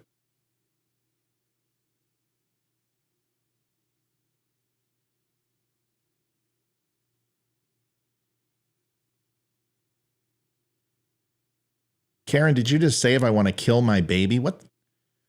Okay, I'm going to try to read it like you're not. Okay, I'm going to try to read this. You know what? If you want to kill your precious baby, then that's between you and God, but I don't want my tax money paying for it. Okay, you're not talking to me. Okay, good. All right. I slowed down on purpose. Listen, until your tax money, if you want to talk about Planned Parenthood, okay, we're not talking about that. What I'm talking about is what is better.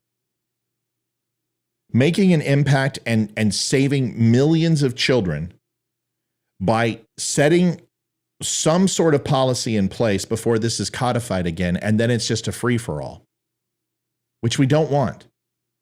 You don't want the federal government in charge of deciding if a fetus is a life, because they will always err on the side of votes. The states should decide. And that brings it back to the people. And before this gets put up and codified in the Senate, and it becomes law from the House to the Senate and signed on the president's desk, Republicans need to address it. And they need to find a compromise. Not because a compromise is a good thing. It's because not addressing it is a horrible thing. And eventually will be a free-for-all on a federal level. I know you can understand that. I know we can understand that as rational adults, right? That it's not as sitting here and going and being a little storm cloud is not going to stop abortion. The only thing that's going to stop abortion is to compromise and find legislation that works for everybody and reduces abortion by the tens of millions over the next 25 years. That is smart. What's not smart is sitting here and just sucking our thumbs and storming and stomping our feet. That is my point. Shelley says, it is a choice. No, it's pro-murder or pro-life. Stop sugarcoating it. Everyone goes, I'm pro-choice. No, you're not. Because there's only one choice you want. Murder. That's all you want. There is no choice for you. If it was pro-choice, you would say, well, there are alternatives. There's adoption. There's not having sex. There's using contraception. Yes, contraception fails. I get it, but it's a hell of a lot better than not using it at all. There's a lot of things. Wait till marriage. Not that any of those can work. But most importantly, being responsible and accountable for your decisions. That's choice. What you're saying is death. I want to be able to murder a child. That is not choice. Because there's other alternatives there. And you're not choosing them. You're simply saying we want to be able to unfettered access to murdering children. It's not a choice. Because murder is wrong. Now, am I telling you what to do with your body? No, I'm not. I'm not telling you what to do with your body at all. I'm telling you that it's murder. And anybody who's had a child or listened to a sonogram knows it's murder. I'm not forcing you to do anything, but there are laws that force me to do things with my body, and I've got to live with it, including the draft, military service. You're telling me that I've got to go die for my country if the country flips the switch. And there are plenty of Vietnam veterans who can tell you the same story, and before. And they're like, well, there hasn't been a draft in so many years. Have you looked at the recruiting numbers for the United States military? Are you shitting me? If there's a major conflict that breaks out, the draft will be turned on in a New York minute. Don't sit here and tell me that certain laws aren't applied towards men. And I'm not saying what you can and can't do with your body. What I'm saying is take accountability for your actions. That's the conversation that doesn't take place. It's not about banning abortion. It's not about putting limits on it. That's all for the legislation and policymakers. What I'm telling you is take responsibility for what you do. That is something other than murder. You may not like to hear that, but that's the truth. And you know it's the truth. Shelley, to finish her statement, it's a choice, not your body. You would not want the government telling you what to do with your body. They already tell me. Stop and think. I've already done it. I've done plenty of thinking on this. No one talks about male reproductive issues, men with multiple kids who do not care for them. I'm not saying I'm for abortion, but I don't believe the government should be involved in my body. You have to care about all children, and then you have to decide you can't eliminate government benefits. Who is going to care for all the children? Once again, what I'm trying to tell you is what you're doing is taking the worst case scenario. You're saying that I'm saying to ban abortion. I've not even said that. Those are not my words. Your argument is very articulately put, by the way. Sorry I didn't finish it right away. Very, very, very articulate and respectful argument. And I want to respect you and give you the same respect. I'm not talking about banning abortion. I just said a compromise. If you've lost 67 million babies over the last since 1960, whatever, okay? And you've lost that many children, I'm assuming there were a few Wayne Gretzky's in there and Martin Luther King's in there and Stephen Biko's, Denzel Washington's, the Bruce Jenners, then and now, or Caitlyn. I'm assuming there are some pretty fantastic and amazing people. And I don't care what you think about Bruce Jenner and Caitlyn Jenner. It just came to my mind. Bruce Jenner was he was on the Wheaties box. Every day I ate Wheaties. Are you kidding me? He was amazing. But I didn't say ban abortion. Don't put words in my mouth. What I said was compromise. And what if you said, okay, we're going to stop all abortions at the second trimester. All right, we're going to take out all that were done from one night stands and accidents. There's no risk to the mother. It wasn't rape. It wasn't incest. And they're outside of the normal number, 15 weeks, 17 weeks, 19 weeks, whatever's decided upon. How many millions of babies would have been saved? You're saying is you're taking the extreme end and you're saying Matt wants to ban all abortion and 67 million kids are going to be brought here. What's the difference between legal immigrants and allowing 67 million kids? You don't get to sit here and throw that at me when literally letting millions of people cross the border and we have no fucking idea what to do with them. Stop being myopic. Start having a conversation. Stop using straw man arguments and deflecting and doing whataboutism. That's not the way you do it. Have a real conversation about the topic at hand. And the question that I pose to you is, why not compromise? Do you believe a baby should be murdered at 3 months, 4 months, 5 months? Do you believe, like some states do in some legislatures, that up to 9 months or even a certain amount of time outside the womb, the baby can be terminated? Do you agree with that? So no, you don't. So you agree that there needs to be some restrictions to abortion. So do we. And I know that there is a very large conservative element there who believes it should be 0. And those people are not going to be the ones that we talk to. And the ones that believe a baby should be terminated at 9 months are also the ones we're not going to talk to. We're going to talk to the people somewhere in the middle. And that's how legislation gets passed. So instead of just putting your stake in the ground and thou shalt not pass, and Republicans do the same, how about we do this and pick up our staves and meet in the middle and find a way to bridge the gap? Because in the end, it's millions of babies' lives. I know we can agree on that. How can we not? There is nothing more pure and innocent than a child who's done nothing wrong, who doesn't deserve to be vacuumed out of a womb and ripped apart. Somebody's got to stand up for that life. And because it's hard isn't an excuse, ma'am. Because it's tough isn't an excuse. What are we going to do with all those children? What are we going to do without them? This is the first time in the history of the world that population is on decline. Some people are happy about that. There's actually people who are saying, good. People aren't getting married as much anymore. People aren't having children as much anymore. That's important. Just like we need every recruit in the military, we need every American that we possibly have. We need every child that we possibly can have. Because at some point, when you stop having kids and you stop producing people to replace the previous generation, you're going to put yourself behind an economic curve and a cultural curve that can be an epidemic. The downsizing of society is how societies fall. Relevance is important in a modern day world. Now, I'm not saying having babies frivolously is the way to go. That's not what I'm saying. I'm saying let's start with stop using it as birth control. And don't tell me it's not. It's the same thing as saying the border's not porous. Please stop lying. Of course it's used for birth control.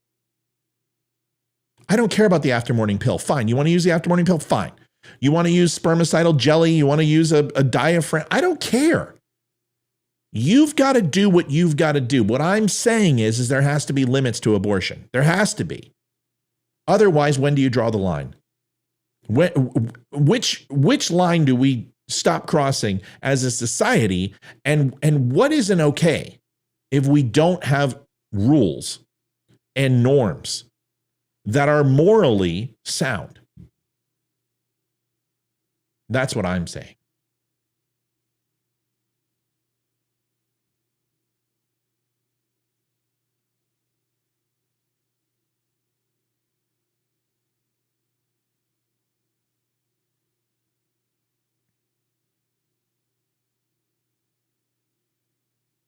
Eugenics is if you have not looked up the amount of abortions, this is one of the biggest lies in America. One of the biggest lies in America is black unarmed shootings.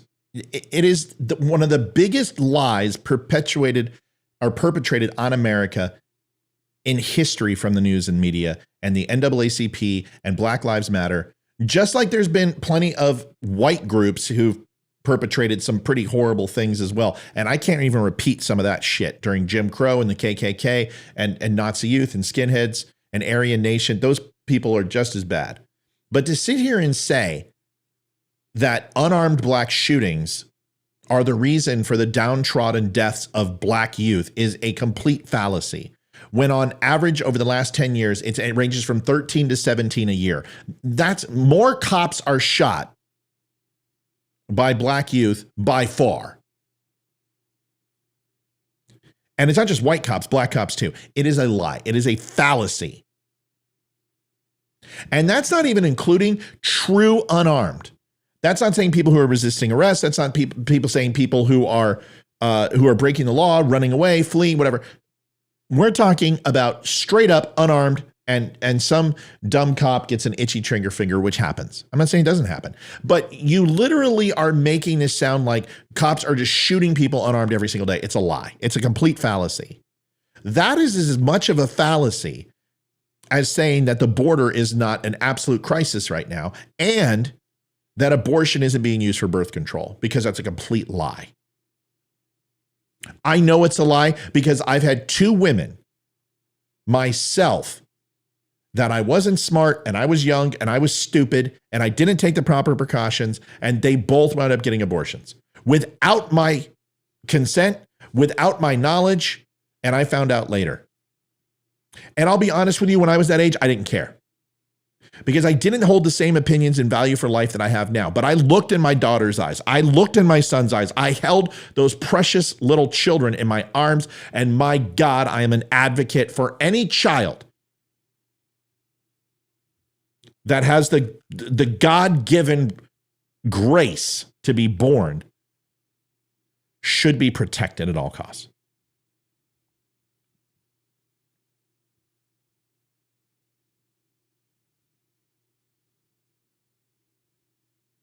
And there's people who are saying, I won't compromise. Then we are destined to have more children die frivolously because we could have done something. We could have done anything. Doing something is better than nothing. This is why we don't get anything done. Women don't have right to murder children. There's no such right. There never was. There is no constitutional right. There is a unconstitutional law that was passed in the dead of night that was attached to the 14th Amendment that has nothing to do with that. Is that what you're referring to with Roe v. Wade?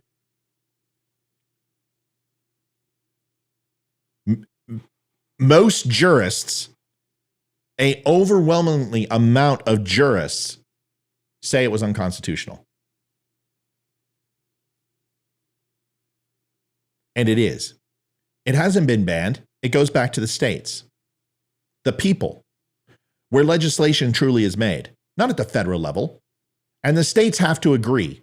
Now, if 60% of the states want to go ahead and agree that abortion should be unfettered access nationally, then they'll codify it. But until that happens, no, it stays to the state according to the 10th Amendment.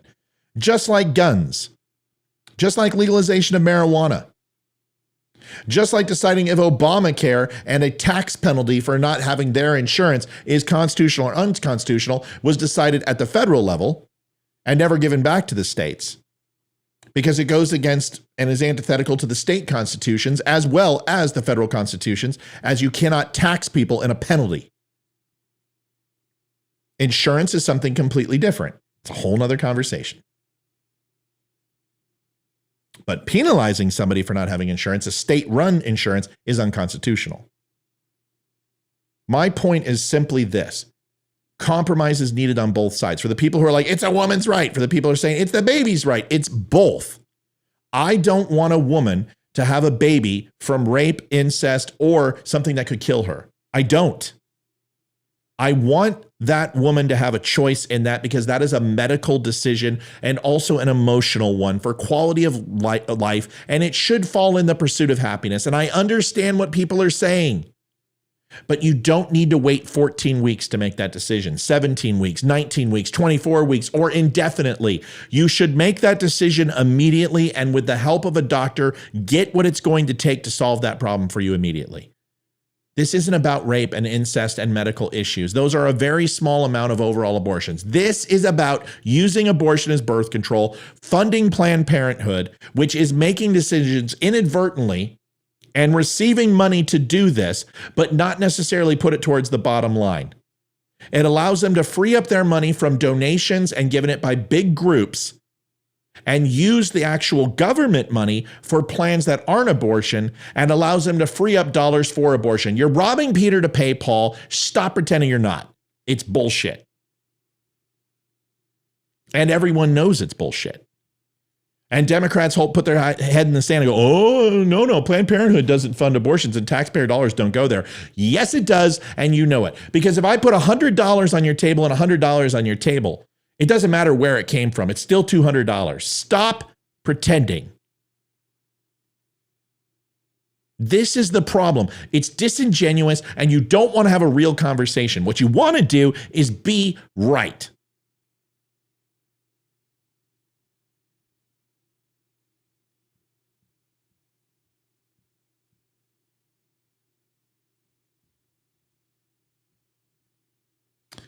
Randy says, and he is the only person that can say that they have been on a Wheaties box as a man and a woman. That's correct. If you consider him a woman now and whatever, I don't care. It's Bruce frickin' Jenner.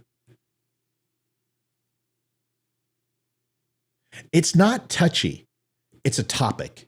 People make it touchy. People inject their emotions into things. Just have a factual conversation. There's a phone number right there. Call in. Tell me why I'm crazy. Matt, you are batshit crazy. There's a phone number right here. Call in. Let's have a talk. I'm not going to yell at you. I'm not going to get upset at you. You're not an evil person if you believe in abortion. I don't know. But either I'm saying things that are right and you don't want to talk about it, but it's not a touchy subject unless you make it a touchy subject. It's not an emotional subject unless you make it an emotional subject. I don't hold anyone in disregard if they've made a decision to have an abortion. That is their choice. They made that choice. It was well within the confines of the law at the time, and they made that choice. What I want to know is, how do you feel about it? Would you have done something differently? Did you have another choice? What would have made you make another choice? And why didn't you have another choice? That's what I want to know. And you know what? If you don't want to tell me, fuck me. Good. I don't deserve to know. I have no right to know why you did what you did. I'm asking you. I'm asking you to share your story with me. Or tell me to F off. I don't care. But what I'm not going to do is sit here and say, ooh, this is a touchy subject, so we're not going to talk about it. That's why we need to talk about it. That's what this show's about.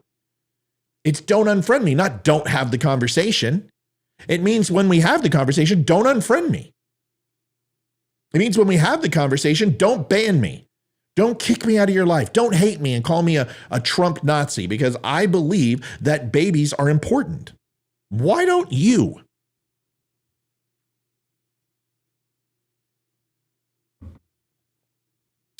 Oh, somebody's calling. All right, caller, where are you from? What state? Caller, what state are you from? Hey, it's Colleen from California again. Hi, Matt. How are you, ma'am? I'm in Sonata. Hi, what do you want to talk about tonight? Good to see you, Colleen. I want to talk about the poor women who feel that their only option is abortion. When it came my chance, when my husband was walking out the door with our baby of 9 months on his arms, and I'm talking to the doctor who I'd just seen, and he's going, "You're pregnant." I'm going, "Impossible. I'm nursing.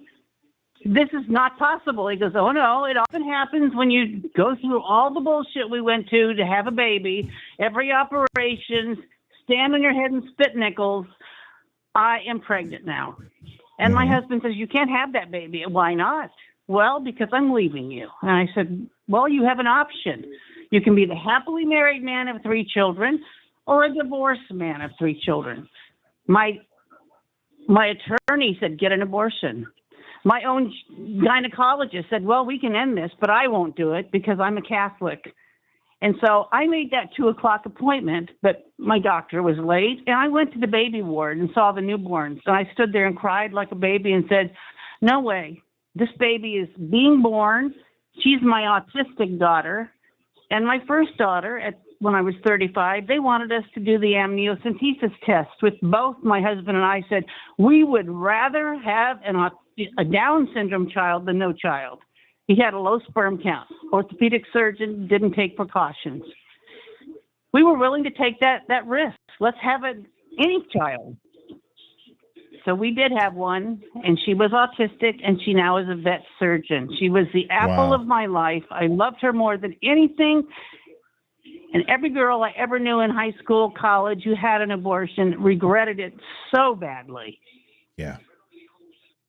And it's not, Colleen, it's not like everybody's saying, let's just ban this completely. I even think Republicans, even though it's a bitter pill to swallow, have resigned to the fact that a compromise has to be made at some point. Fine.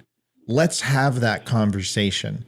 But this whole, it's my right to murder somebody. It's not. And it's just such a fallacy to sit here and argue semantics over a life.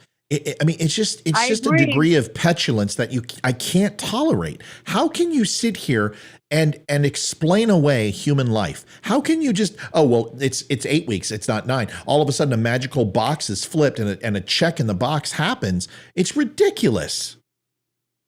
Do you know how hard it is to get pregnant when you're trying? You got to put a thermometer in your mouth and wait for that miracle when all of a sudden your temperature drops 1 degree. That means you ovulated, and you got to do it right now, or because the baby has to be conceived in the tubes. It's not, if it gets down to the uterus, it's gone. I didn't have any children that I didn't plan for. In 1970, we got the pill and the IUD. Hey, we could be like men. Yay, let's go screw everybody. I never had a child I didn't want. My last one was unexpected. But my God, you seem to be doing better. Are you doing better? You're crushing it tonight. You feeling better now? Yeah, except for I can't get through to the frigging doctors because of their phone things. I want to just get letters so I can send you. And the damn orthopedic surgeon guy, I was on the phone waiting. First guy in line for 1 hour and 30 minutes. Then it turned 5:18 and I knew they hung up. So I left him a nasty message and said, look, I have an angel who's going to help me here, or I'm going to die. I'm going to end up dead in Mexico. Please answer the phone. I can't type because I can't actually assure that I can get an email to him. We only have like one tower in Ensenada, and at 5 o'clock, people get on, you get kicked off. And I've had many things that wouldn't go through, and I don't know why. I'm not smart with this phone. And my hands don't work. I have neuropathy in my hands and feet. I remember you telling me that. I'm trying. In fact, I was going to try. I'm going to email your wife tonight and go, please tell me what you want exactly to say. Because when I was writing as fast as I could, holding my phone and writing with my glasses falling off, I can't read my handwriting. I just said, this has to be because it's important to my life because they won't operate on me until this gets done. And that's pretty much it. That's pretty much all you got to say. All my information. I even told my doctor who has my back problems from 2004 accident, I said, write me a letter and make it as ugly as you can of everything you know in my history. All of it. I want it all to come out. I've got MRIs. I've got crazy people. What? Colleen, thank you for sharing your story with us. I appreciate it. It's good to hear you sounding better. I was worried about you over Christmas. I appreciate your courage for sharing it, and it's important, and more people should share why abortion, for them at least, wasn't an option, and also people who feel it is an option, because I've heard the other side of the argument. I'm going to let you go because Melanie's trying to call in too, and she wants to yell at me for a bit. Is that okay? Love you. Thanks. All right. Bye. Love you, bud. Talk to you soon. Colleen's awesome. She's a great lady. Melanie, go ahead and call in. I saw that you tried to call in. Go ahead.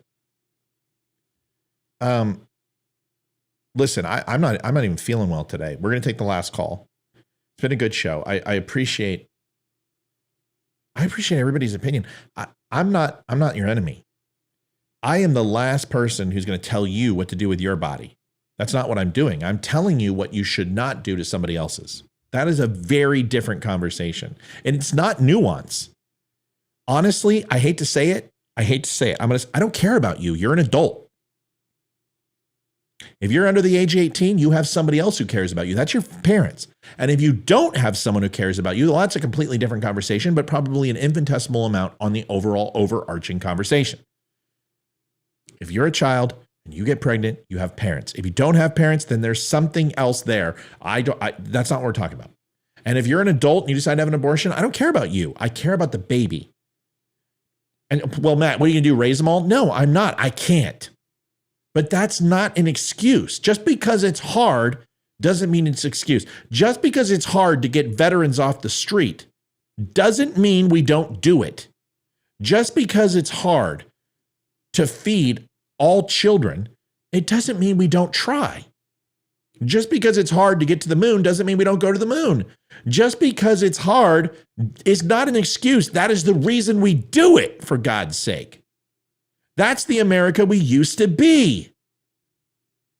When we faced a problem, we work the problem. That is one of the first things I learned in the military. You work the fucking problem. You don't leave it alone. You don't let it infest. You don't let it create a cancer in your unit, in your regiment, in your squad, in your duty station, in your command. If you do, it's ultimately going to eat you from the inside out. You work the problem. And if you don't know how to work the problem, bring in somebody else and you work the problem together. Solve the problem. This is the problem with the politicians of today. Nobody wants to work the problem. All they want to do is work their fucking mouths and work their wallets and work over the American people. Solve it. Find a way. That's what's needed in our country today. That's why I supported Eli Crane in Arizona, because Eli Crane is going to solve the problem. He may not fix it on his own, but damn it, he won't give up. He's a United States Navy SEAL Team 3. He is an operator. He is full joy, and he is going to kill it. I'm going to get him on the show this month, too. His beautiful wife, his kind, loving wife, said, we're really busy right now. I'm also trying to work on get Ryan Weaver on here. Ryan told me to call him. Country music star, military, amazing human being. He's going to come on our show. He's a personality on Instagram. He's fantastic. Country music, good dude. He's trying to come. I got to get him on the show. We seem to be getting along really well. And I want to get Eli back on the show. I got to get more guests on the show. There's another gentleman I got to reach out to who is from Canada, who, if you remember the horses that stampeded and beat up the protesters for the truckers convoy, he was on the front line. He's going to come on the show too. He was on Fox News. There's a restaurant owner in Virginia who was shut down during COVID. I'm having him on the show. I'm going to get Brandon Michon back on the show too. We need to have more guests on the show. This conversation needs to be more than just me. If you know somebody who you think would be great on the show, let me know. Mike, I need your guy with the marijuana, with PTS and TBI. And honestly, surprisingly enough, I had my own stigmatisms about that with using cannabis oil, medical marijuana, etc. I don't anymore. Have him call me. I had an epiphany on it, and I want to get him on the show. Let's get him on the show. Mike, I know you're watching. I'm tired of hearing that it's hard. This is hard. This show is hard. I don't feel good. I've worked my ass off this week. I'm running and running marketing for 3 different companies. I don't know if you understand that. Social media accounts, postings, creative content, websites, sales, ad buys. It is exhausting, and I'm damn good at it. But I'm doing Don't Unfriend Me, I'm doing Percival Flags, and I'm doing Minuteman Coffee. By the way, folks, Minuteman Coffee, you can go to don'tunfriendme.com right now. The address is right down here underneath at the Dumb Show, don'tunfriendme.com. 3 bags. You buy 3 bags. Doesn't matter which 3 bags. You can buy all Don't Treads, all Betsy Ross, a Don't Tread, and come and take it. I don't care. Buy 3 bags, and they are 1-pound bags. And they're not skimpy. Folks, these are full.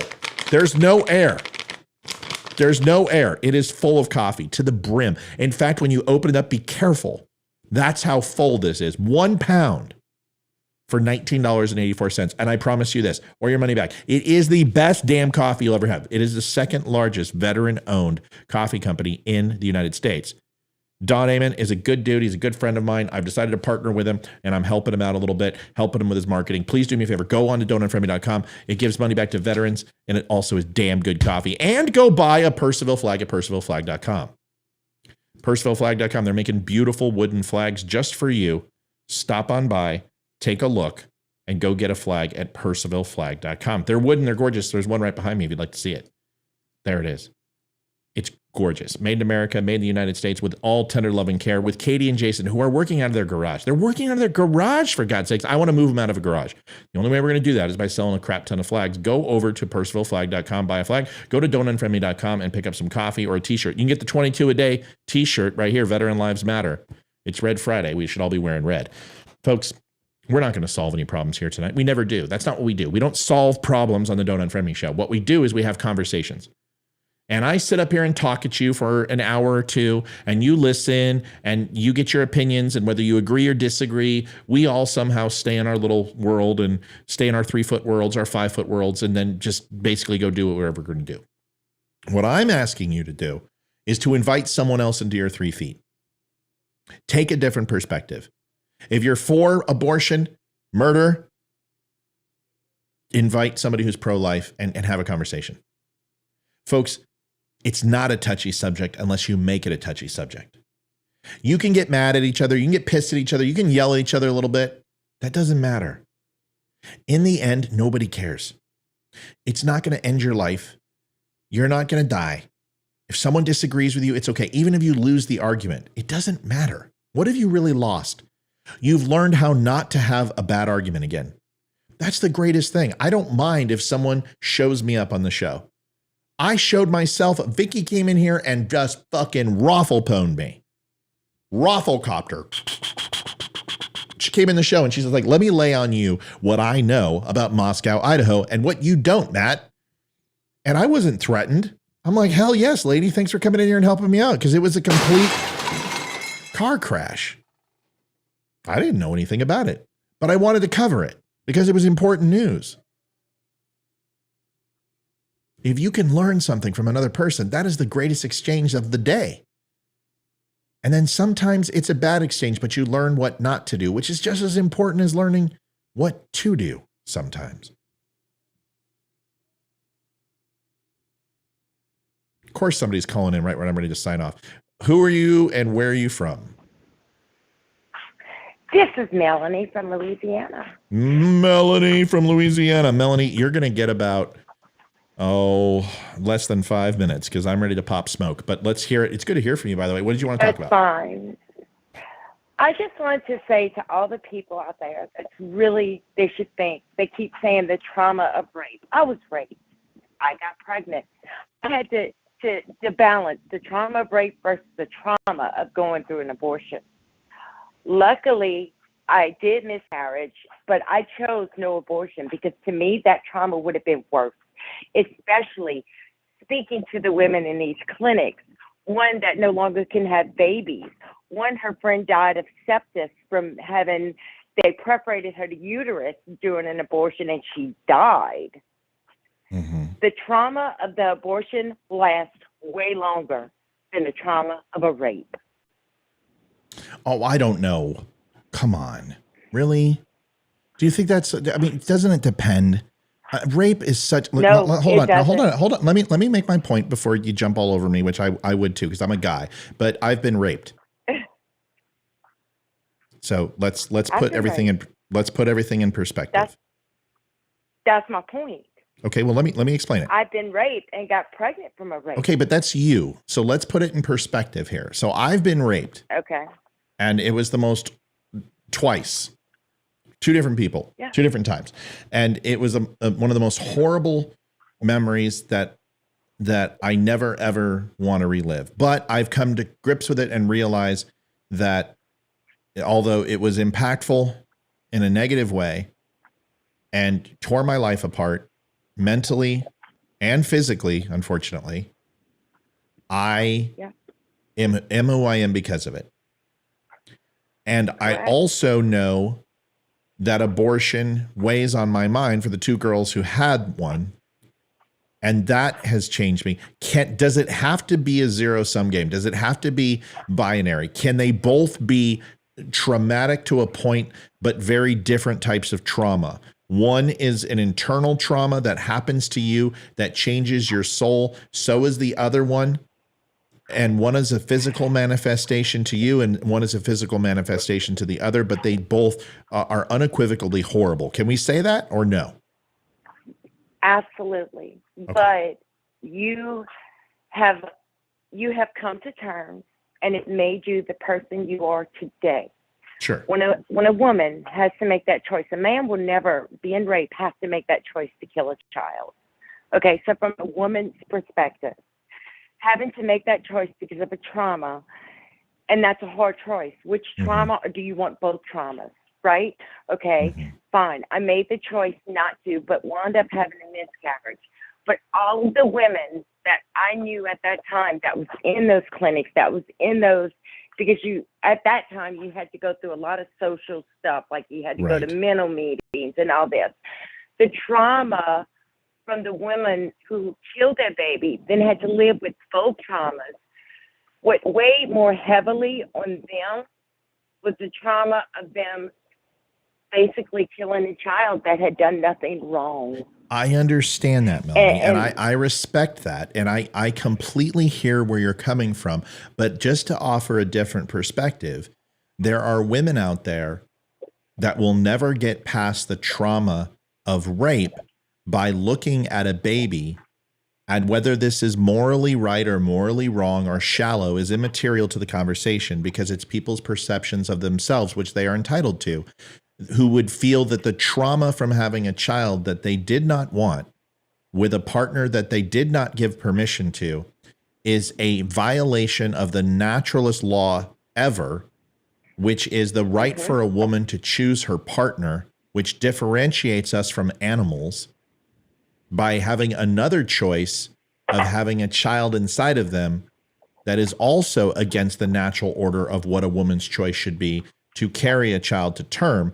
I believe ending that willingly is a horrible crime, but I do also believe that there are exceptions based upon certain situations. Can you see how someone who has a baby to term and raises that child after someone who raped them would be just as traumatizing as possibly having an abortion to others? Yes and no, and let me explain. Sure. Because the woman has the option to put that child in a better home for somebody that can give it love. People adopt kids that are not of their own all the time. They don't know how those kids got here. Sure. But all they know is it's an innocent child that needs to be loved. Sure. So you have options even after, okay, you carried it, you did your godly deed, right? You did not murder. But if you do not feel that you have it in you from the trauma to raise this child and look at this child every day, there are many, many places and many choices out there for that lady. There are. I'm with you. Listen, I understand where you're coming from. I know this is ridiculous, but if I could get pregnant, which I can't because I'm a man, and I don't care what anyone says, you're batshit cuckoo if you say something else. But let's just you suck, you jackass. If you think something else, I'm just okay. But let's assume that all of that wasn't true, and I was raped, and I got pregnant. And I know this is such a hypothetical, and I don't do hypotheticals, so I'm not even going to do it. What I'm going to say is I can sympathize with both parties. I can see how a woman could say, you know what, I'm having this baby and I'm not going to murder it. And I can see how a woman could. And here's where my line stops. That is a fight that can be fought later.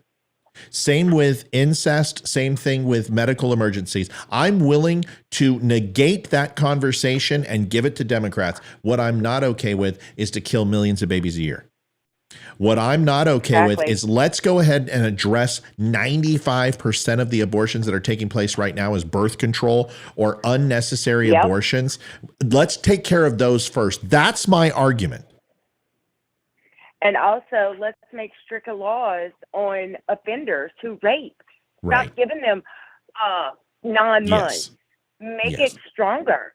Castrate them. Make Fucking castrate them. Castrate them. Something. Exactly. Don't put them in jail. Make them a gelding. National TV. Put one in every city and cut it off.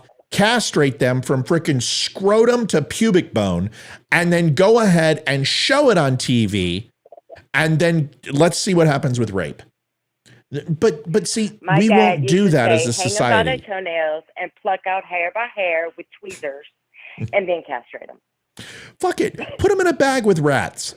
Wrap a freaking 3 rats in a burlap sack around their Johnson and let those things feast. I don't care. Whatever it is, make it horrific. Make it just as bad as rape. They get away with it time and time again. The laws are not. They make it where actually these criminals have nothing. They can rape someone, 9 months. No, how about 9 years? How about this? How about if you rape somebody, it's simple. You lose your Johnson. If you rape someone else, whatever, I can't imagine that happening. But if you try, you lose your life. Why is there not a zero tolerance policy? It is one of the most horrific things in the world. I don't understand. Why isn't child abuse policy stronger than they are? I mean, hold on a second. Now that's something we're going to talk about here in the coming weeks. And we're going to talk about it. And I'm opening up my family, and it's going to be a roundtable with my family. And it's going to be a long show. Awesome.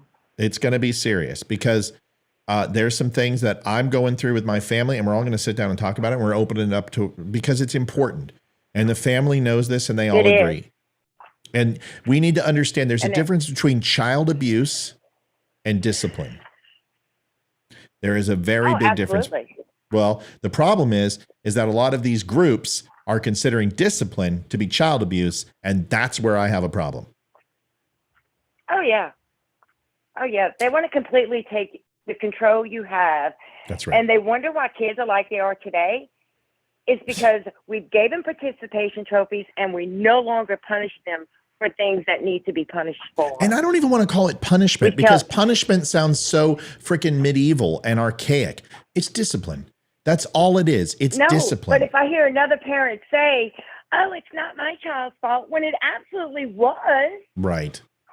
But you coddle them and tell them in your home, it's okay, baby. That person looked at you wrong. No. Right. You're right. God. No, Melanie, you and I are in the same wavelength, but I'm going to listen. It's a whole nother topic. I'm popping smoke here. So I got to go. I listen, I love when you call. I love when everyone calls. I appreciate it. Colleen, it was great to talk to you. Melanie, I appreciate you too. And then obviously Vicky crushed it. Vicky, thank you for saving my bacon. I appreciate you much. You get last word, Melanie. You get 1 minute. Go ahead. I want everyone to really do some soul searching and think about this new year on how they can make their lives better, not worry about everybody else's, but work in your own community. Work local, because you will not have effect over the world if you don't start local. That's it. That's the answer. People ask me all the time, what do I do? What do I do? How do I do it? How do I impact? Start local. That's where I started. Yep. I mean, man, I didn't have... Stop them from getting in. Melanie, how long have you been watching the show? 2 years now. Okay, so you've been there since the beginning. You remember when I had like 9 people on live? Yeah. And it's not much better now, right? Because Facebook, but it just depends on the news cycle. And when there's big news, I mean, this show blows up. It comes down to this. I started local, I started small, and I'm getting bigger every single day, and it's growing, and the network's growing. And ultimately that's what it takes. But local government is how you... But you haven't changed. That's what counts to me. Well, what do you mean? What I mean is you've grown in a respectful manner, but you haven't changed who you are because of it. You stuck to your values, and that means a lot to me when someone can do that. That's why I watch the show. Election was tough. Yeah, the election, it was. fighting that fight. Sometimes we got to hear things we don't necessarily want to hear, but if the facts are there and it needs to be heard, everybody's opinion should count. But in the end, you need to do what's right for you and yours. and how you're going to change your life and make it better in your area first. I'm not going to tell California what they need to do. I don't live there. I can see from outside and give my opinion on what I see. But I have to start. I have to keep our schools clean here. I have to make sure that we have no homeless here. I have to make sure that our elderly are taken care of here, and that the representatives we want are above and on board with the Constitution. Yeah, Charles, we were at 126. It's this live thing. I tell you what, I'm literally days away from getting my last strike taken off on Facebook. I hope it changes something. They can put it on for 5 years. I hope they didn't do that to me. We'll find out. Melanie, I greatly appreciate our night tonight. Thanks for staying on with me. I will talk to you soon, my friend, and call in anytime you want. God bless. All right. Good night, dummies. Good night, buddy. All right. Well, listen, I that was a good conversation. Love having everybody who calls in on. Here's what we're going to do. I will be on this weekend. I owe you a recorded show. I got to get that up and get that cut. I'm going to do that real fast. You know what? I may do that tomorrow. I'm tired. Thank you, everybody, for watching. As always, we're going to go out with the Veteran Crisis Hotline like we always do. 1-800-273-8255. Press 1. 22 veterans today commit suicide. It is way too many. Traumatic brain injury, anxiety, depression. Mike, remember, please, I want to get your buddy on if we can. And give him a chance. Yeah, I'd like to have that conversation with him now. But anyway, 22 veterans commit suicide a day. It starts with conversation. In the military, we need swim buddies, we need battle buddies, and more importantly, they need anybody right now. If you see a veteran struggling, provide this number. It's the start of a conversation, or you can hit pound 988. Actually, 988. Just dial that regularly. It'll connect to VCL. It's free of charge. They will never report it to your duty station. And most importantly, if you're a civilian, you can call too. It's not, you don't have to be a veteran to make that call. It starts with conversation. Please do that. Folks, I will be on tomorrow.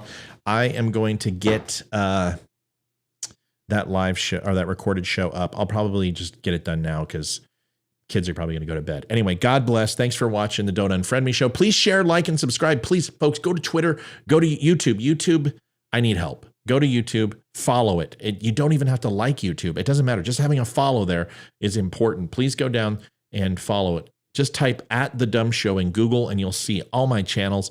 Just do a quick run and just like them all, please. It helps out. God bless. Thanks for having a great civil conversation. We'll see you tomorrow on the Don't Unfriend Me show. Good night.